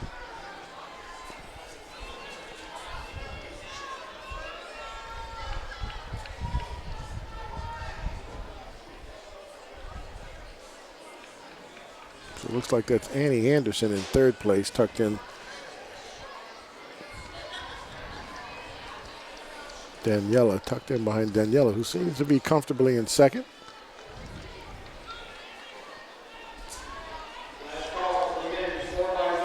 And this is about where I would tell my athletes when I was coaching, you know, if they had the energy and they wanted to make a move, go at about 600 meters. Yeah. Or 1,200 meters. 1,200, yeah. I was like, yeah, we're left to a go. little past 6. Yeah.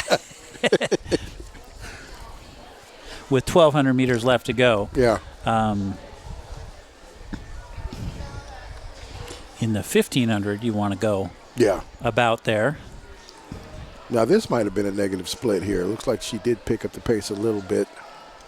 Or close. Real solid run. Yeah.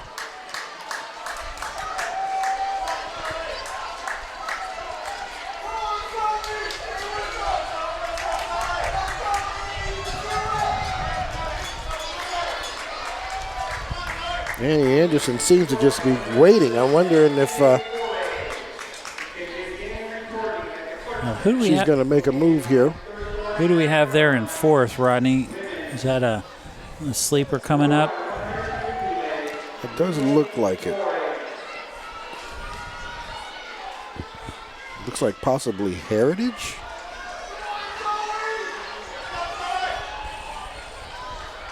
Oh my goodness! There, so we've just had a big change Yeah. there into 2nd, and she's gonna go after.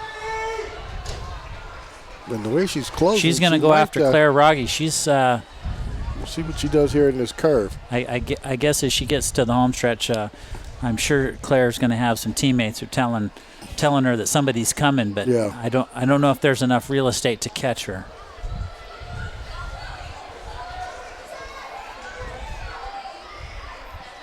We got to find out who that is. That was an absolutely splendid final 400 for that runner Sure who's was. now in 2nd place, Claire Rogge. Here comes Evergreen back up to. Evergreen's gonna. Oh, That's- maybe not. She's seed number 7. That's Heritage. She's going to take 2nd.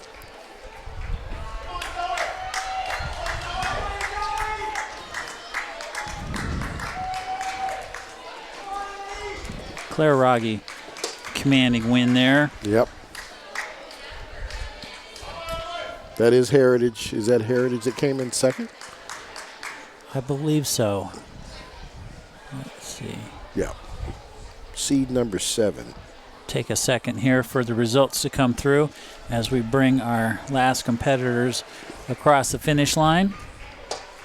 It'll be a couple minutes before we can get everyone set for the girls 4A 1,600 meter run.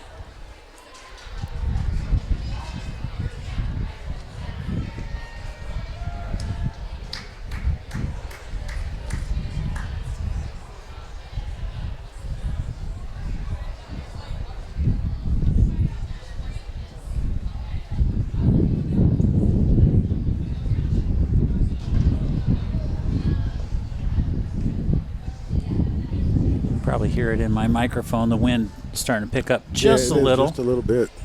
Not terrible.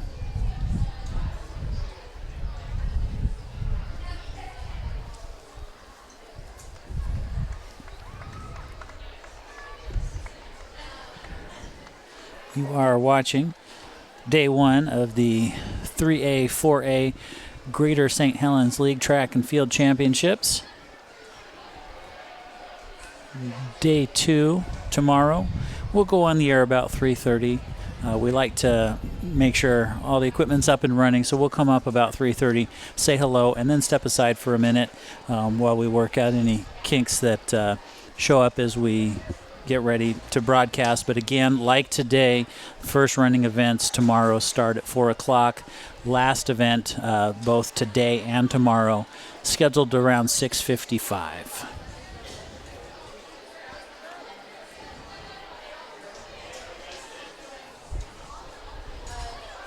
So I haven't heard them call the 1,600-meter 4A girls to the start line just yet. So Looks like they're still out there in the tent in the middle of the field. I'm going to keep hitting refresh here and see if I can get the final times for that 3A race.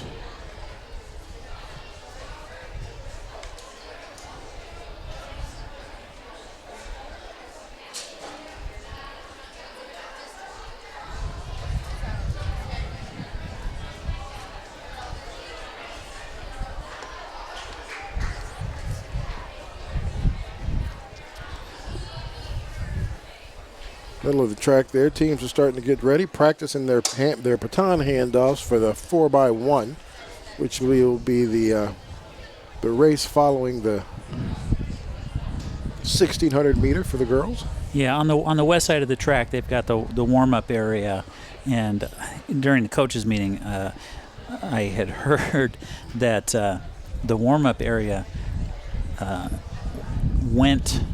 it had to shrink a little bit because they had a javelin thrower. Oh, who could throw it? Just, I think it was 181 feet, which is quite a throw. Yeah. For a high school student, and they said, "Yeah, why don't we back this up a little bit to make sure everybody stays safe?" Yeah. And so they shrunk the warm-up area over here on the west side of the track.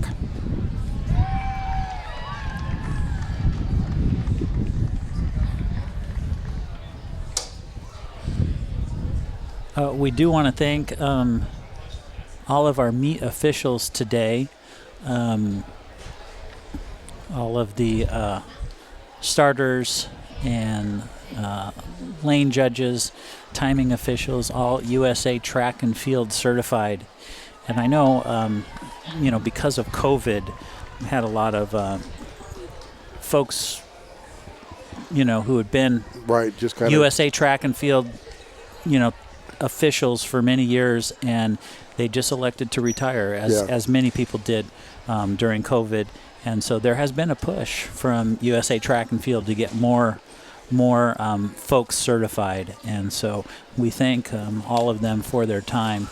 And there is the official results just in. Rodney Claire Rogge with a time of 5:34.97, and that was Margarita Mahay, if I'm pronouncing it correctly, from Heritage, who did not have one of the fastest seed times, coming in at 5:36.24. No, she was 6:04 seed time, so she PR'd out here today. If that's a PR, that's a big one. Yeah. And Daniela Vasquez Gonzalez from Evergreen, 5:36.5.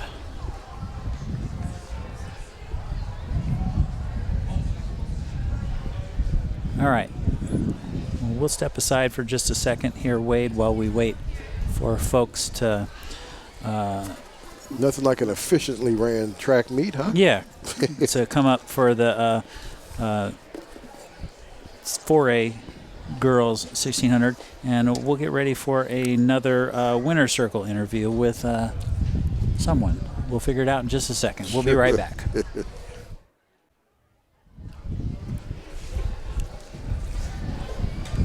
All right, I think we are back. Let's give you the runners in this next race. This is event 14, the 4A girls 1,600-meter run.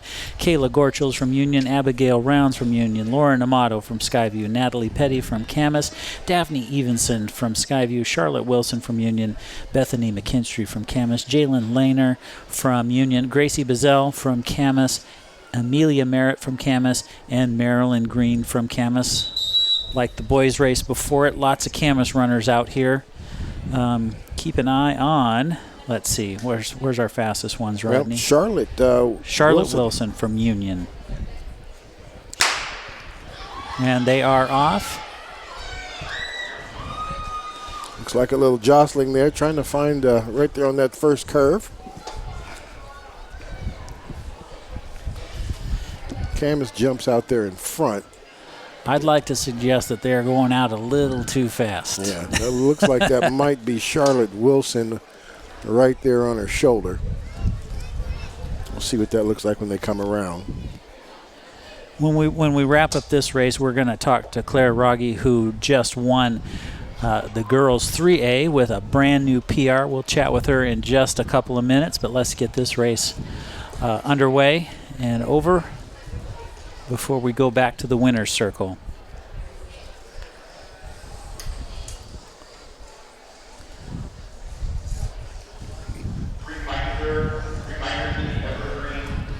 This race will definitely be between Union and Camas. Both of them for the top 5 are those guys. So that is Charlotte. And that is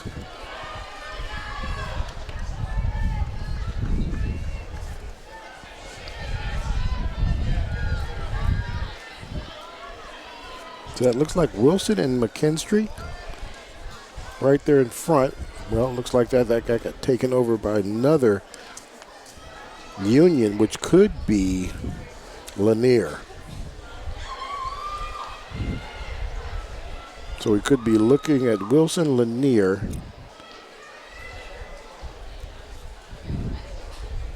and McKinstry. 1, 2, and 3 seed here. Oh, they're running Yeah. a pretty hard pace. Yeah, they are. I said maybe that first lap was a little too fast, but I think I'm going to take that back because they are. Yeah, they're staying with it.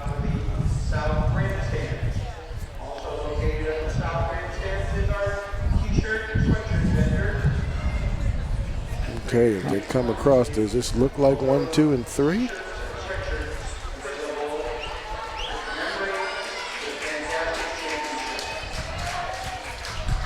It is 1, 3, and 2.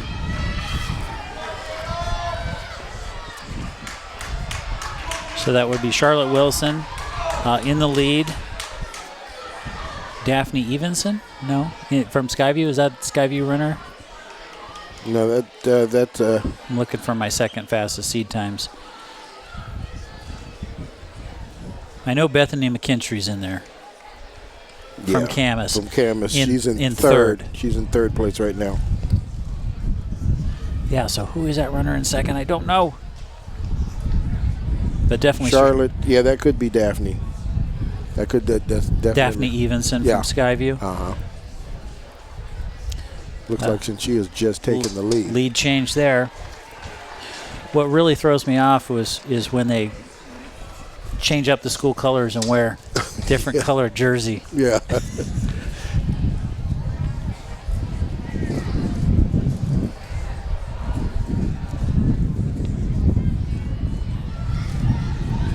Coming up on the bell lap. So that is Evenson Wilson.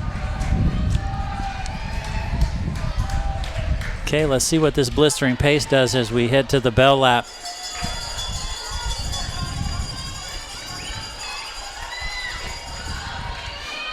And she did make her move to go, with about 600 meters left to go. Yeah. Bethany has fallen off the pace here a little bit for Camas. Tell you, Daphne is pulling away. She looks like she's running a stronger race right now than Wilson is, but we'll see what happens on this curve. All right, final 200. That's where the rubber meets the road. Yeah, Wilson still looks good. She doesn't look like. Let's see if Daphne Evenson she's ties up. Let's see. Well, both of them picked up the pace now. Let's see. They're both making them work for it. Oh, this is going to be a race. Comes Wilson around the corner. And she is going to regain the lead. Looks like Evenson's going to let her have it. That takes a lot of concentration to get past and then Nice respond kick there like at the that. end. Officially, that looked like 5:04. And that's going to be a really fast time. if that holds up, that's probably a PR for her. Yeah, because she comes in at 5:14, so it definitely is. No, I looked at that wrong. She comes in at 5:08. Okay. So yeah, it's still unofficially it looked like she came through at around 5:04. So we'll see. All right.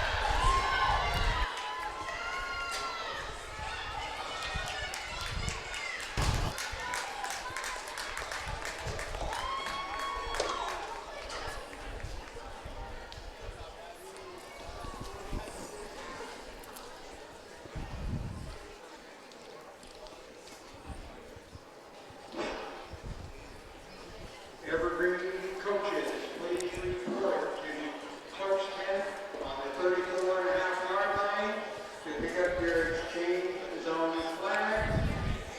You have zone 3.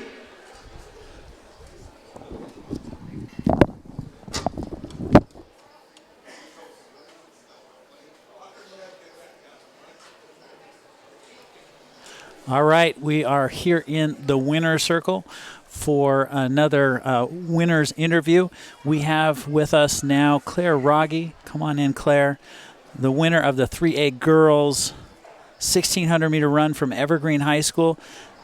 That's a brand new PR. You were really excited when I told you that. Yeah, I didn't even know until you said it. Here, let's bring your microphone up a little bit. Yeah. Yeah, so how did you feel about your race? I felt really good. I felt like that was probably the strongest I've run this season so far, and it was just really exciting because I've been in sort of like a funk. I haven't been able to come close to what I was doing last year in the miles so far, but I just felt really, I went out there and I felt good, and it just happened, you know? Well, that's a great way to come back if you feel like you've been in a funk to win a district championship. Yeah. What did your teammates have to say when you cross the finish line? Well, I haven't gotten the chance to talk to any of them yet because I was just sort of dodging for my water bottle, you know. It's really hot out, so. A little warm out for anyway, you. but I have Daniela, my teammate, who you probably saw running Yes. too. I have her to thank for everything I've had this season. She's just been Wow. like the greatest, you know, running partner I could ask for, and just her being a freshman, I just feel so grateful because it was looking like we weren't going to have any other distance girls, and then we just got Daniela, and it was just amazing. Well, and you're just a sophomore. Yeah. So a district title as a sophomore, that portends good things in the future. So Hopefully, you and yeah. Daniela, just a freshman, I want you guys to keep at it. And congratulations on your win today. So you've got 2 more races you're doing. Yeah, and Distance trifecta. yes, originally it was actually 4, and I think coming up at regionals, I think I'm going to be running the 4x4 as well, because we have a teammate who, she's a basketball player too, so she's got to go to a tournament, but Okay. yeah. All right. Pretty exciting. Yeah, so we'll be looking for you in the 800 and the 3,200 meter. Yeah. All right. Well, congratulations, Claire Rogge, the winner of the girls 3A 1,600 meter run with a brand new PR. Congratulations.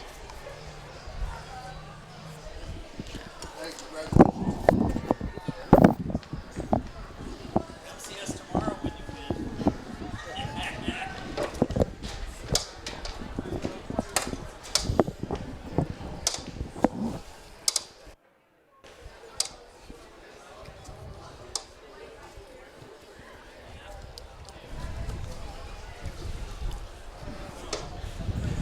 Just a sophomore.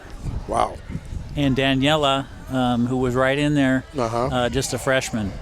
So And for a couple of more years, we got some good kids down here. yeah, Huh?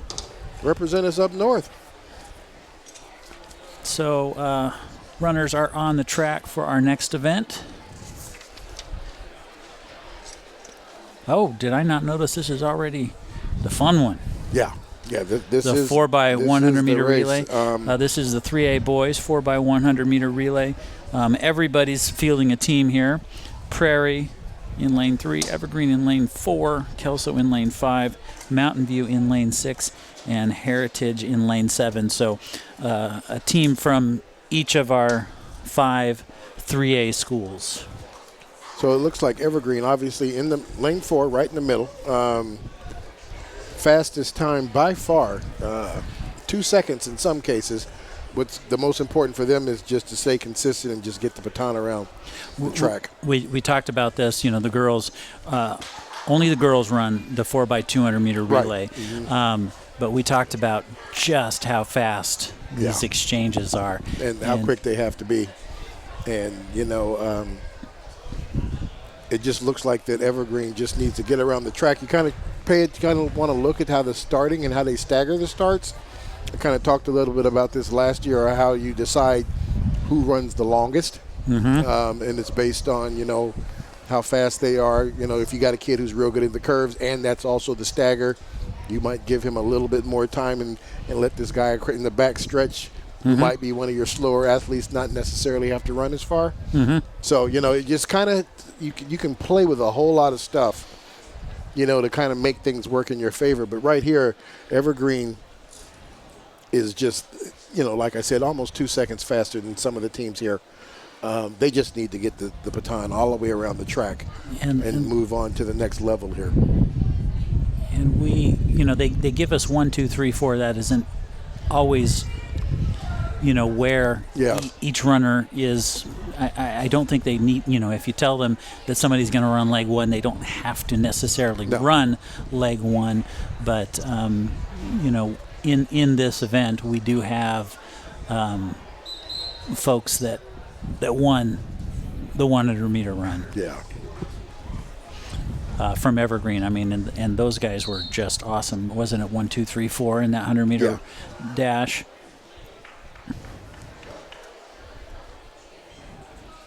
Starter's gun is up.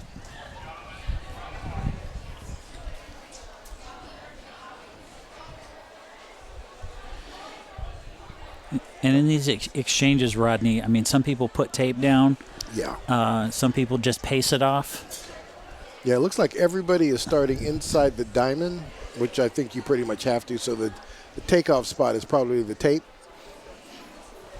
But it looks like everybody is using the entire exchange zone. So that's interesting, too. Just right up to the edge of that exchange zone. As the first leg here, the first thing you want to do is kind of make up the stagger. Mountain View did a good job. Oh, and Evergreen fell. And that is going to hurt them a lot. That is, it looks like that's John Landry. Now, and because he didn't impede another runner. He can still run. We have a white flag over here, but oh my goodness, look at Evergreen bringing them up. This is definitely the race. The stagger's made up then. This is going to be the race right here. And he is definitely doing his best. Mountain View is going to have just a little bit too much real estate to be able to get him. Mountain View wins that race, but only because they had that bad handoff. And that's, you live and die with that handoff in this race. And that's how it works. It looks like he just took off too late and ran up on him. Mountain View did a good job of being able to hold him off. Well, and credit to the Evergreen runner who fell. I mean, he was up quick and trying to make up ground, but it's just too late. It's tough, yeah. That looks like that was Jonathan Landry back there running leg 2, who fell.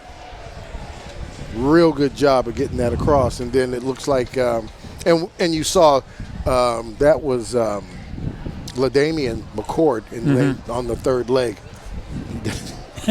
He ran a race. Remarkable job bringing him back in it as best he could. Yeah, he definitely ran a race. And we talked about that. I mean, LaDamian McCord, we know he's got wheels because we saw him on the football field.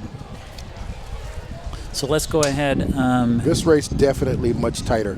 And take a look at the lane assignments for the boys 4A 4x100 meter relay. Union in lane 3, Camas in lane 4, Skyview in lane 5, and Battleground in lane 6. One team from each of our 4A schools. And you like to see them coming in here with their best times coming. Obviously, the seed times are their best of the year. But you like to see 43s because then that means that there's a chance when they go up north. Yeah. You might win down here in a 44, but you're going to have to go 43. You're going to have to go sub 44 to do anything when you go up north. Okay. Yeah.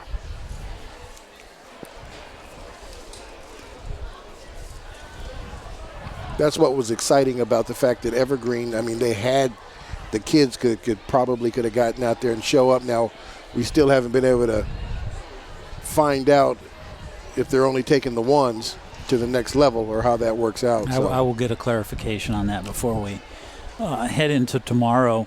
But there you have Eric Botnan from Skyview, who just ran an incredible 100-meter race, running the anchor leg, I believe, for Skyview.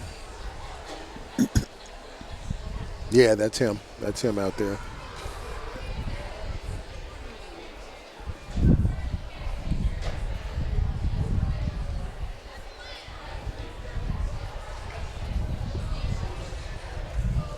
Skyview and Camus right there neck and neck for first place. Union not far out of it, so, you know, bad exchanges can make a difference here.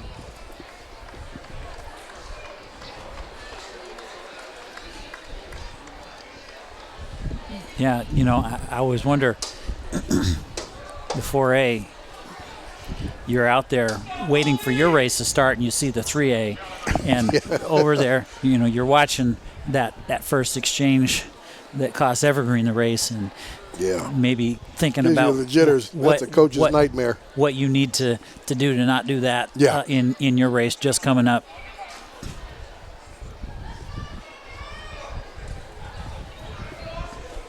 All right, battleground up top. Skyview, Camus, and Union in lane 3.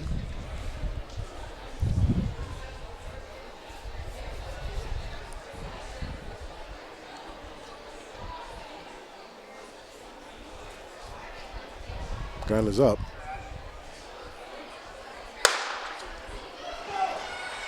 Now we have a clean start. Skyview already making up the stagger on battleground. They will hand the baton off first. Nice exchange there. Skyview. Nice move there. Here comes Camus. Yeah. Great exchanges there.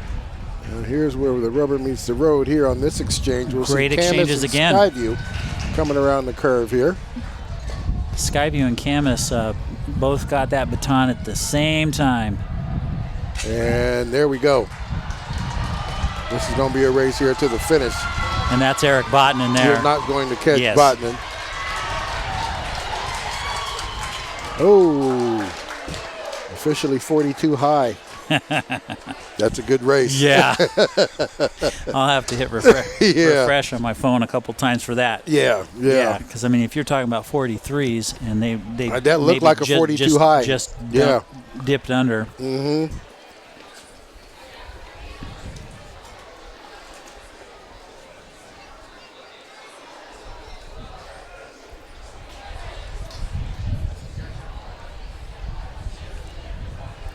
Going back to the results of the 3A race, Mountain View with a time of 44.28, and despite dropping that baton on the first exchange, Evergreen with a time of 44.74. So it tells you, if they had held on to that baton, they might have went sub 43 today too.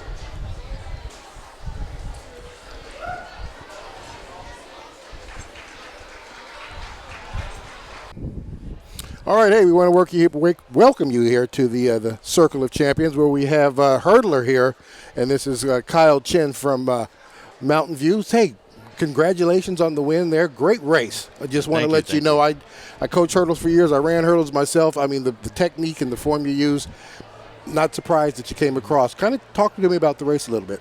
Yeah, so at the beginning, somebody didn't false start, but their block slipped off the start, so we had to go back and wait a little longer, so the nerves kind of started coming back. But just going through the race, it's perfect weather, felt smooth going over, and finished strong. Nice attack. I mean, we were kind of wondering what happened. We thought at first he got DQ'd. But then we saw him come back with another block, so it's nice to know that that's what actually happened. But I tell you what, you're a senior this year, right? This is your last year, so where are you going to go to school at next? I'm going to Air Force Academy next year. Oh, Air Force Academy, congratulations. Colorado Springs you. is a great place, man. Hey, it's been a pleasure watching you on the track.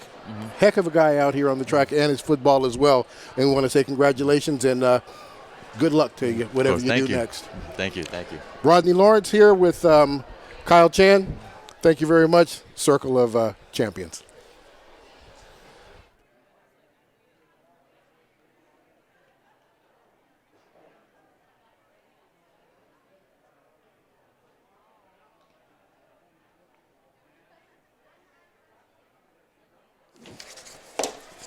All right.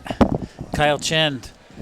That guy's one heck of a hurdler. Yeah, he sure is, man. And a heck of a football player, too. His Air Force Academy, great place. Great place to go play. That's the one of my favorite parts. As I'm about to graduate kids from college. Is finding out what they want to do next year. So let's take a look at the entrance here for our next event. This is the 3A girls 4x100 meter relay. One team from every school. Mountain View in lane 2, Prairie in lane 3, Kelso in lane 4, Heritage in lane 5, and Evergreen in lane 6. When we wrap up this race, I'm going to welcome the winner of the boys 3A shot put. So we'll get this race underway. Kelso is definitely the team ranked here with the fastest time with a 52.5. But I'm sure that is normally because they have, where's her name at? Haley Johnston. Hallie Johnson. Yeah, Hallie Johnston, yeah. Trying to see if I see her on the track here. And we have a clean start.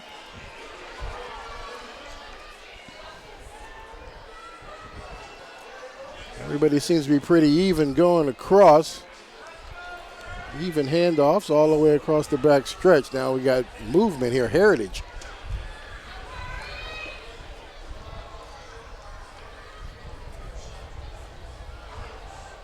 Yeah, Heritage making a go of it. Good handoffs again. White flag on that second exchange.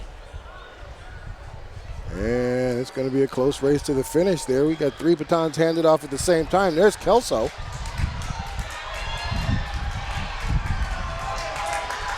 Definitely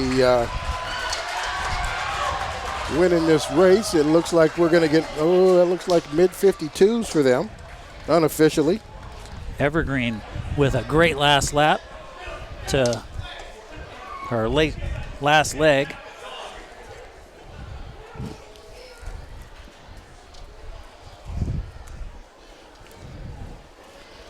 Congratulations to Kelso there, taking the 3A girls 4x100 meter relay. And as we get ready to bring the 4A girls onto the track, we're going to get ready here for another winner's circle interview. I'm going to flip through my notes here.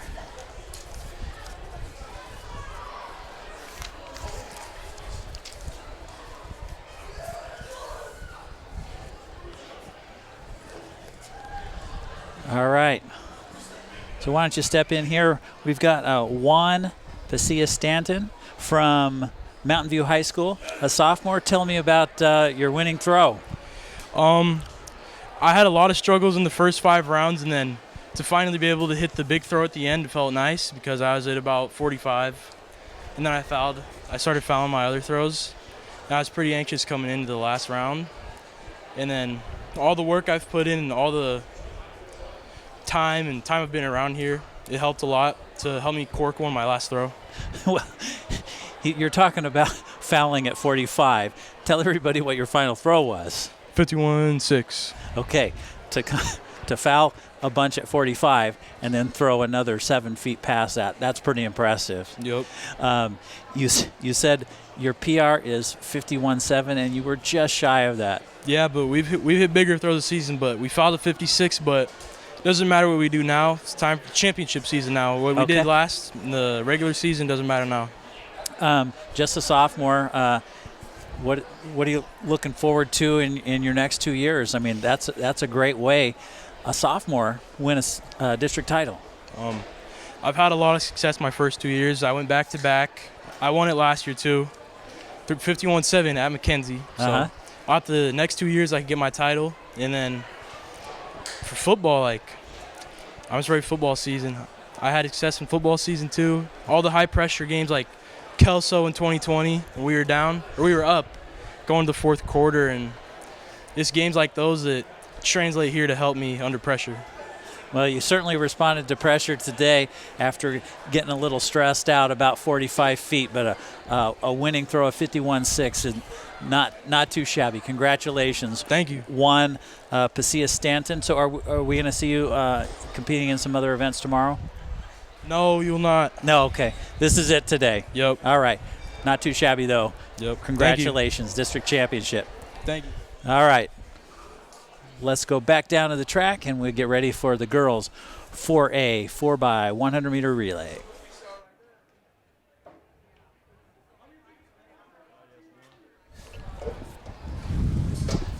All right. Let's take a look at the lane assignments there, Rodney. Who we got? 4x100, 4A girls, Union in 3, Camas in lane 4, Battleground in 5, and Skyview in lane 6. And Camas comes in with the fastest time with a 50 flat. That is with Madison Hubbard in the lineup. Now, I'm kind of looking to see if I see Madison. I remember we talked about how much she was limping around here at the end of the 100. I don't know if they've decided to bring somebody else in because I don't actually see her on the track right now.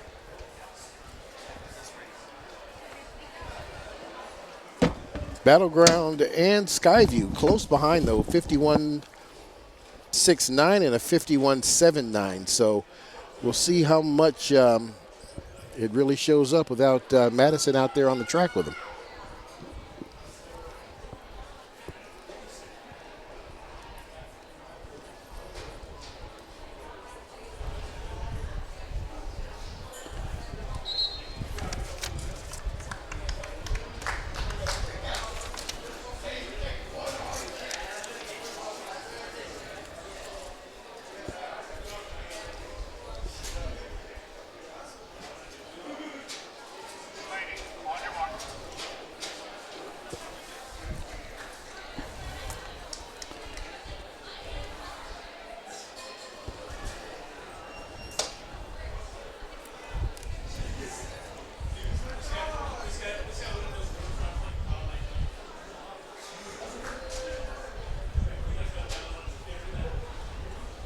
Gun is up.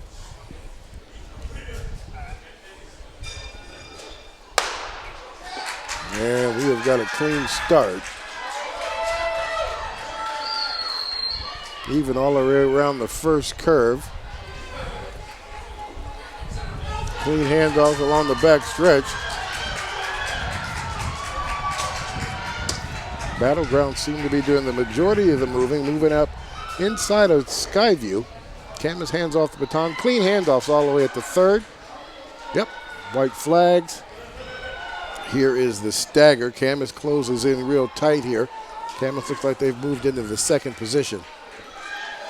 It's going to be a close race here down here to the finish. Camas out front. Skyview still trying to move in on the outside.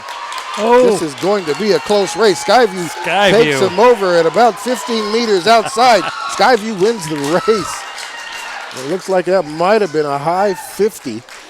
Blistering final leg there from Skyview. Great job for the Skyview Storm girls team. So let me, I'm going to take a couple notes here, and then we're going to have Rodney step into the winner's circle with someone that I know you'll be looking forward to talking to. So we'll step aside for just a second while we get ready for this next interview.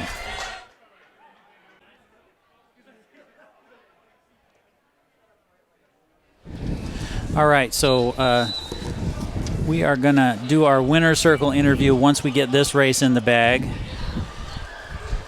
If we've got enough time before the 4A. But let's take a look at the lane assignments here.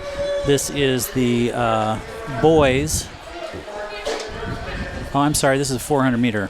Yes. 3A boys 400 meter run. Jace Gallant in lane 1 from Evergreen. Hunter Williams from Kelso in lane 2. LaDamian McCord, who we talked about, in lane 3 from Evergreen. Ethan Cabral from Prairie in lane 4. Josh Crawl from Kelso in lane 5. Ellis English from Prairie in lane 6. Christian Dealey in lane 7. Dominic McNeil in lane 8. And Peter Wynn from Mountain View in lane 9. I just barely got that out because we're about to start this race. All right, gun is up.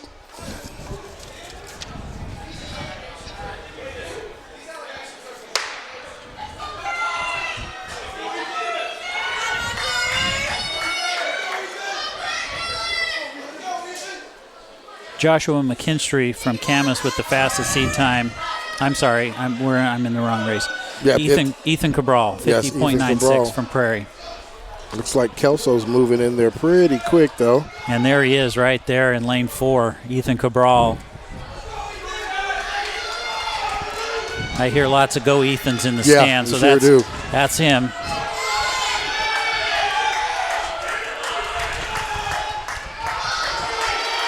Ethan Cabral from Prairie, way out front. Yes, he is. Here comes LaDamian McCord trying to move up on him. Not going to have enough real estate. And he is going to come across in 50 high. Actually, if he hadn't slowed down, he probably would have come back sub 50. If that 50.96 seed time was his PR, he might have just set a new one here. Yeah, he sure should have. So while we get ready for this next race, we're going to turn it over to Rodney in the winner's circle here in just a second with a runner that we've been looking forward to talking to.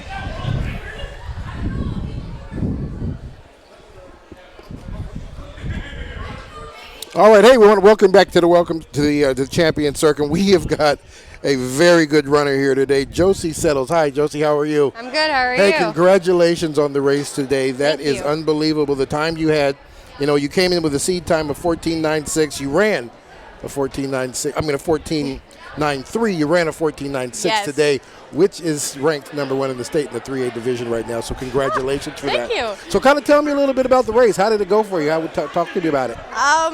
I'd say my start was pretty good. I wanted to beat everyone to the first hurdle just to push myself to that mark, and then I hit 2 hurdles, so I was like, oh shoot, I got to keep running, and I overcrossed my body, and I'm like, oh my gosh, I just need to finish this race. Yeah. So I got done, and I was like, oh, it's probably like a 15, whatever. Right, and then right. I go back up to triple jump, and the coach is like, you ran a 14.96. I'm like, no way.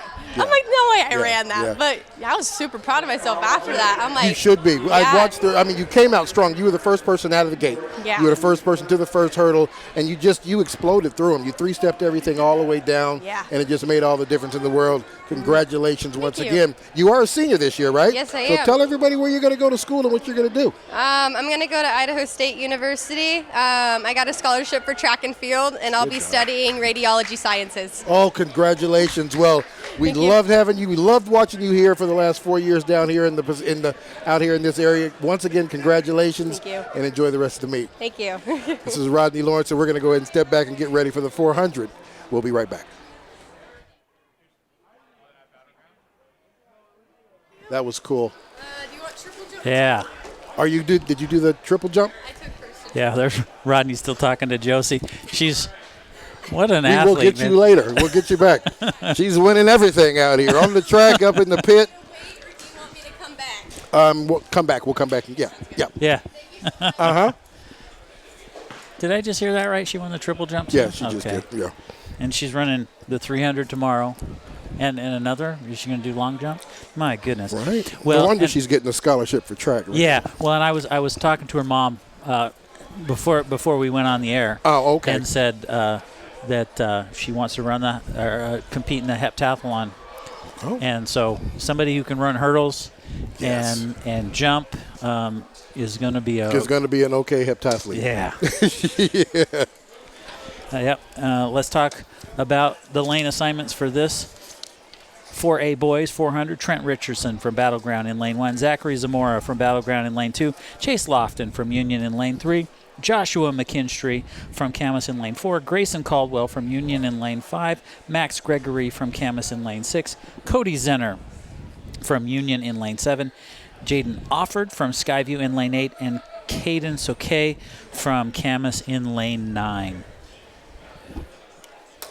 So it looks like, and Joshua McKenzie in McKinstry, I'm sorry, pronounced that wrong, butchered it, and Grayson Caldwell right there in the middle with both 51s.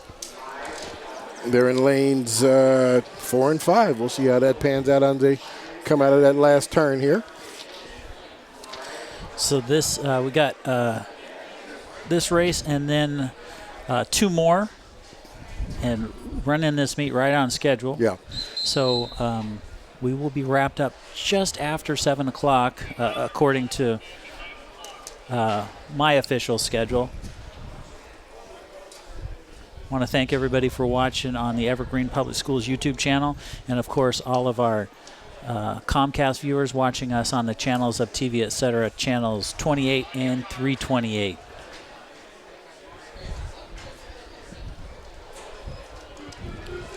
We've got alumni helpers today from Heritage High School and current students from Mountain View and Union High School running camera today, so giving some video production skills to these students, helping us put on our live broadcast. We couldn't do it without them.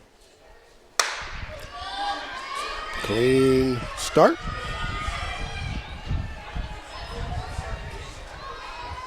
Already making up staggers up there in the top of the lanes. There is lanes 3 and 4 out fast. Like Jaden Olford, let's see if he's able to hold on to that as everybody else gets into this turn where the stagger is actually made up. Sometimes that can work in your favor to go out that quick and just hold people off, but coming around the corner is Joshua from Camas, and he is going to come out in the lead here. LaDamian McCord in lane 3 trying to hang on. Will he get past? Skyview trying to get there. Looks like he might get 4th place out of there, but heck of a run by that young athlete from Skyview who took out and tried to make up the stagger in the first in that first curve up there. Great job by that young man. And that's me looking at the wrong race again. That was Chase Lofton and Joshua McKinstry out there. Great races.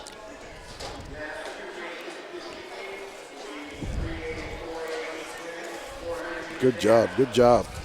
Get ready here for the girls. We'll see if they slow the meet down here. We look to be running about 15, 20 minutes ahead. Yeah.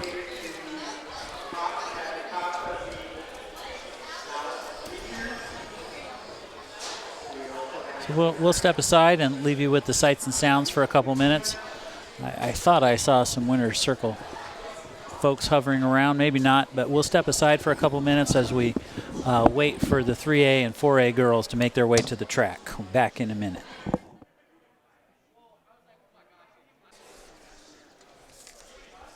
Our second to last event is now on the track. This is the girls 3A 400 meter run. Let's take a look at the lane assignments. This is Toby Stout from Prairie in lane 1. Adrian Wright from Evergreen is in lane 2. Jules Staley from Prairie in lane 3. Zamora Frazier from Mountain View in lane 4.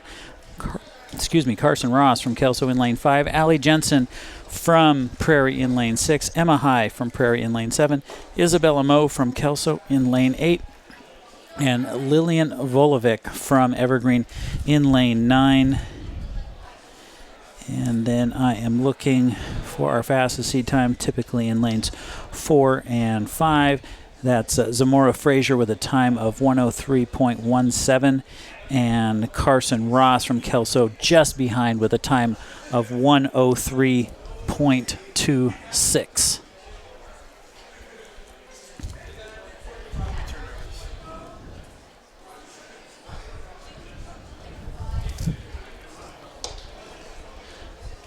And I think what we're going to do is we'll get this race underway, and then we'll step right into the winner's circle for an interview with Dia Covarrubias, who is a 2-time district champion today.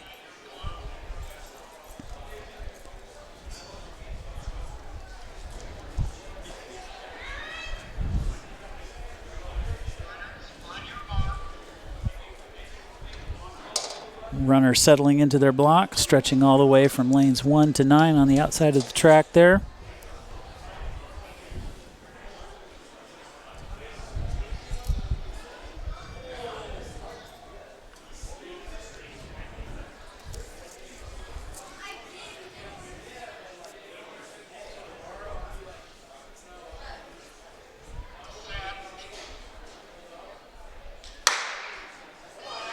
Clean start. Lanes 4 are out fast. Lane 5 out fast.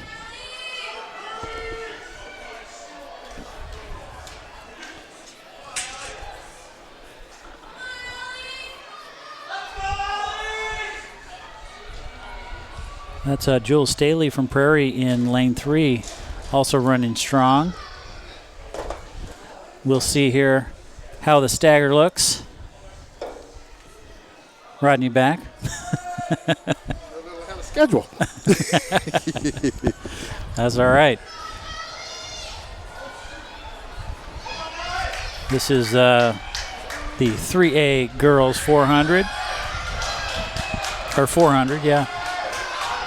Mountain View trying to move up. She looks like she might get there. See here, no, they're gonna. It looks like she might hold her off.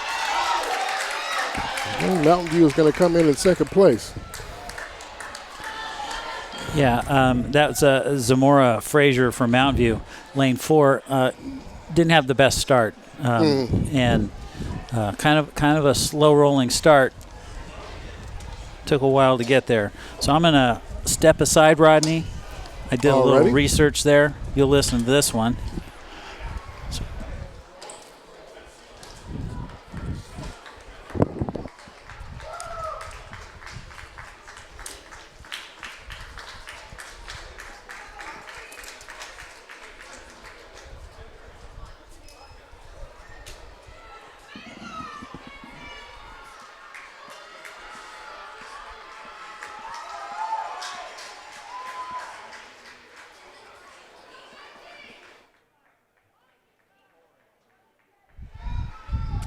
All right, back in the winner's circle. This is someone I've been excited to talk to.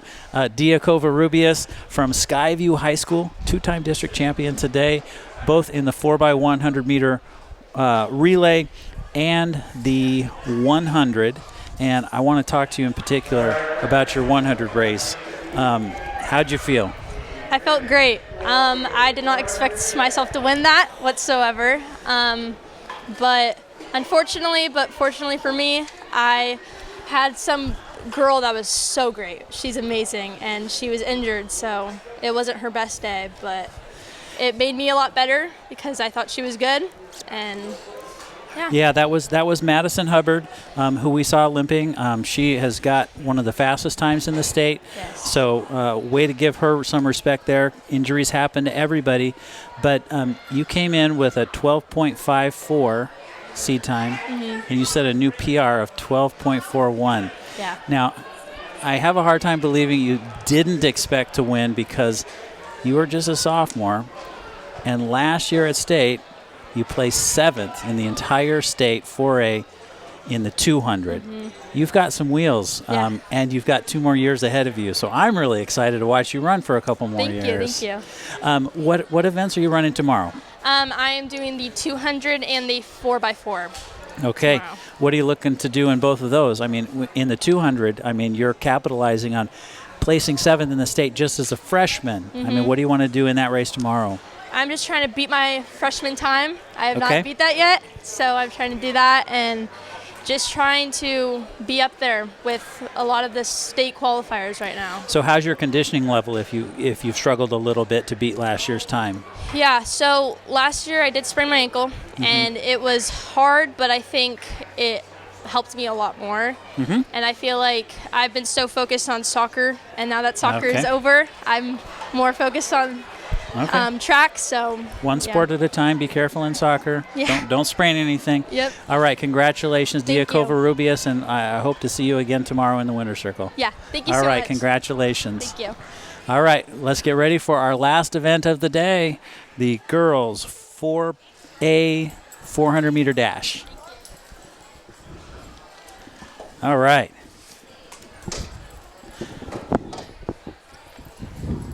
Way to give credit. Way to give credit to Madison Hubbard, who has one of the fastest times in the state. Yeah. Here's the lane assignment: Sitlali Fonseca from Union, Evelyn Reed from Skyview, Amara Harris from Camas in lane 3, Elisa Marshall from Camas in lane 4, Kaylee Morovitz, Camas, Katrina Sawsuck from Battleground, Rebecca Petty, Alina Knight, and Brinley Williams.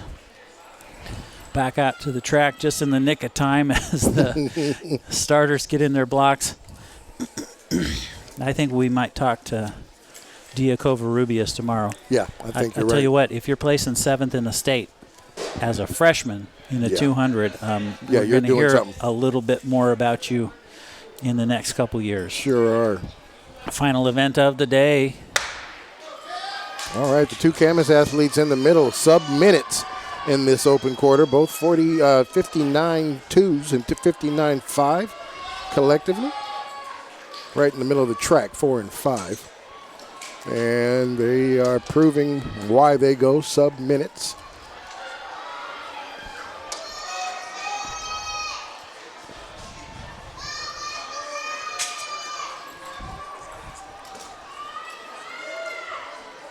Pushing each other through that curve.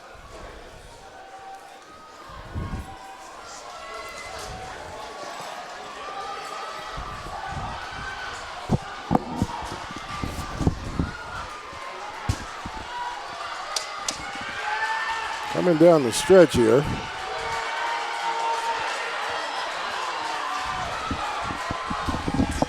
Looks like Camas is going to take 1, 2, and 3. And that looks like she may have PR'd today, Matt. That looks like that might have been a 58 high. Very good run. And that was, who was that, in lane 5? Yeah. Is that right? Looking for the name here. Lane 5, Callie Morovitz, if I'm saying that right. 59.5 was her seed time. And she came, that looked like 49 high on that one, most definitely. So we've got one more winner's circle interview before we say goodbye. So we're going to step aside for just a minute while we talk with one of our winners, and then we'll get ready to say goodbye until tomorrow. So hang tight, one more winner's circle interview. All right, we're back at the winner's circle here. Rodney Lawrence with Eric Botnan. Yes, sir. And we're going to talk to his teammate here in a bit, but first I want to talk to you about that 100. All right. That was a great race. 100-yard dash I call 100-yard dash. I just aged myself, right? But that was one of my races back in the day, so it's always cool to watch somebody run that race well. So kind of tell me about that. Great race. I was working on my starts a lot this past week because usually I pop up, but it was a great start. Best one of the season, I think. And it was nice because I could see my competitor, Jake Kennedy, also from Skyview. Yeah. Could see him out of the corner, competing with each other all the way down. Yeah, he came in on lane 2. Yeah. And he was out there on the side. I saw him at the side of your eye. But I do want to say you made that comment about your starts. I actually watched all 4 transitions as you came down. You ran a great race, so you ought to be proud of that. Thank you, sir. Yeah, Breon, you guys also won the the relay here, the 4x1 relay. And your name? Jaden Alford. Hey, so tell me about the race. Kind of explain what you went through. The most important thing is getting that baton around the track, so talk to me about that. Really just a positive mindset going into the race and stuff like that. We worked all week, all season up until this point. We ran 43s consistently, and we know we had a chance to run a 42. We try to fix our handoffs week in and week out, every weekend and stuff like that. Talk to each other 24/7 on and off the track and stuff like that about how we could improve ourselves today. Run a great race. All of our competitors, they did a great job, but we took it. We did what we came here for. We handled business. Had a few shaky handoffs, but once we heard into Eric, our fourth leg, we know he's 100-meter winner. Took off, and that's everything happened so fast. But great, just a great race, man. I'm so happy about today. I want to speak on the weather. Yes, sir. I want to speak on the weather too. I mean, coming into the race, it felt like PR day. Yeah, that's true. And that's true. before today, we was talking about like tomorrow's it. The day chose us. We don't choose the day. The day chose us today and stuff like that. And this is what happens. We won, and I'm glad to be here. Good. Well said. Well said. I tell you what, you guys looked great out there. I got to make sure I use all the right language here. When I'm talking to you young kids. Skyview, you guys do well. You always do well. Proud of the program. Know all the coaches from all the sports. You give Julian a shout out for me when you get back over there to the school. But congratulations. Are both you guys seniors, juniors? What is that? Senior, junior. Yeah, senior, junior. What are you doing next year? Running track. Running track. Where you going to go run track someplace else? I haven't picked a college yet, but I'm numbering down to Kansas or Missouri. Okay. To Midwest. Okay, they got some speedsters back there. I'll speak on it. Clark on the side. Okay. 1 year, you know. Throw it out there. Let the coaches know what you 100%. Want. Good deal. And how about you? next year, gonna be doing football and then training for track the entire winter season. Right. Getting the calendar from my coach, just getting at it, try and get a head start on the season. Well, good deal. Congratulations to both of you guys, and we'll see both of you guys out here tomorrow. Thank you, sir. All righty, you guys have a good one. You too. Bye. Congrats once again. Thank you. All righty. All right, and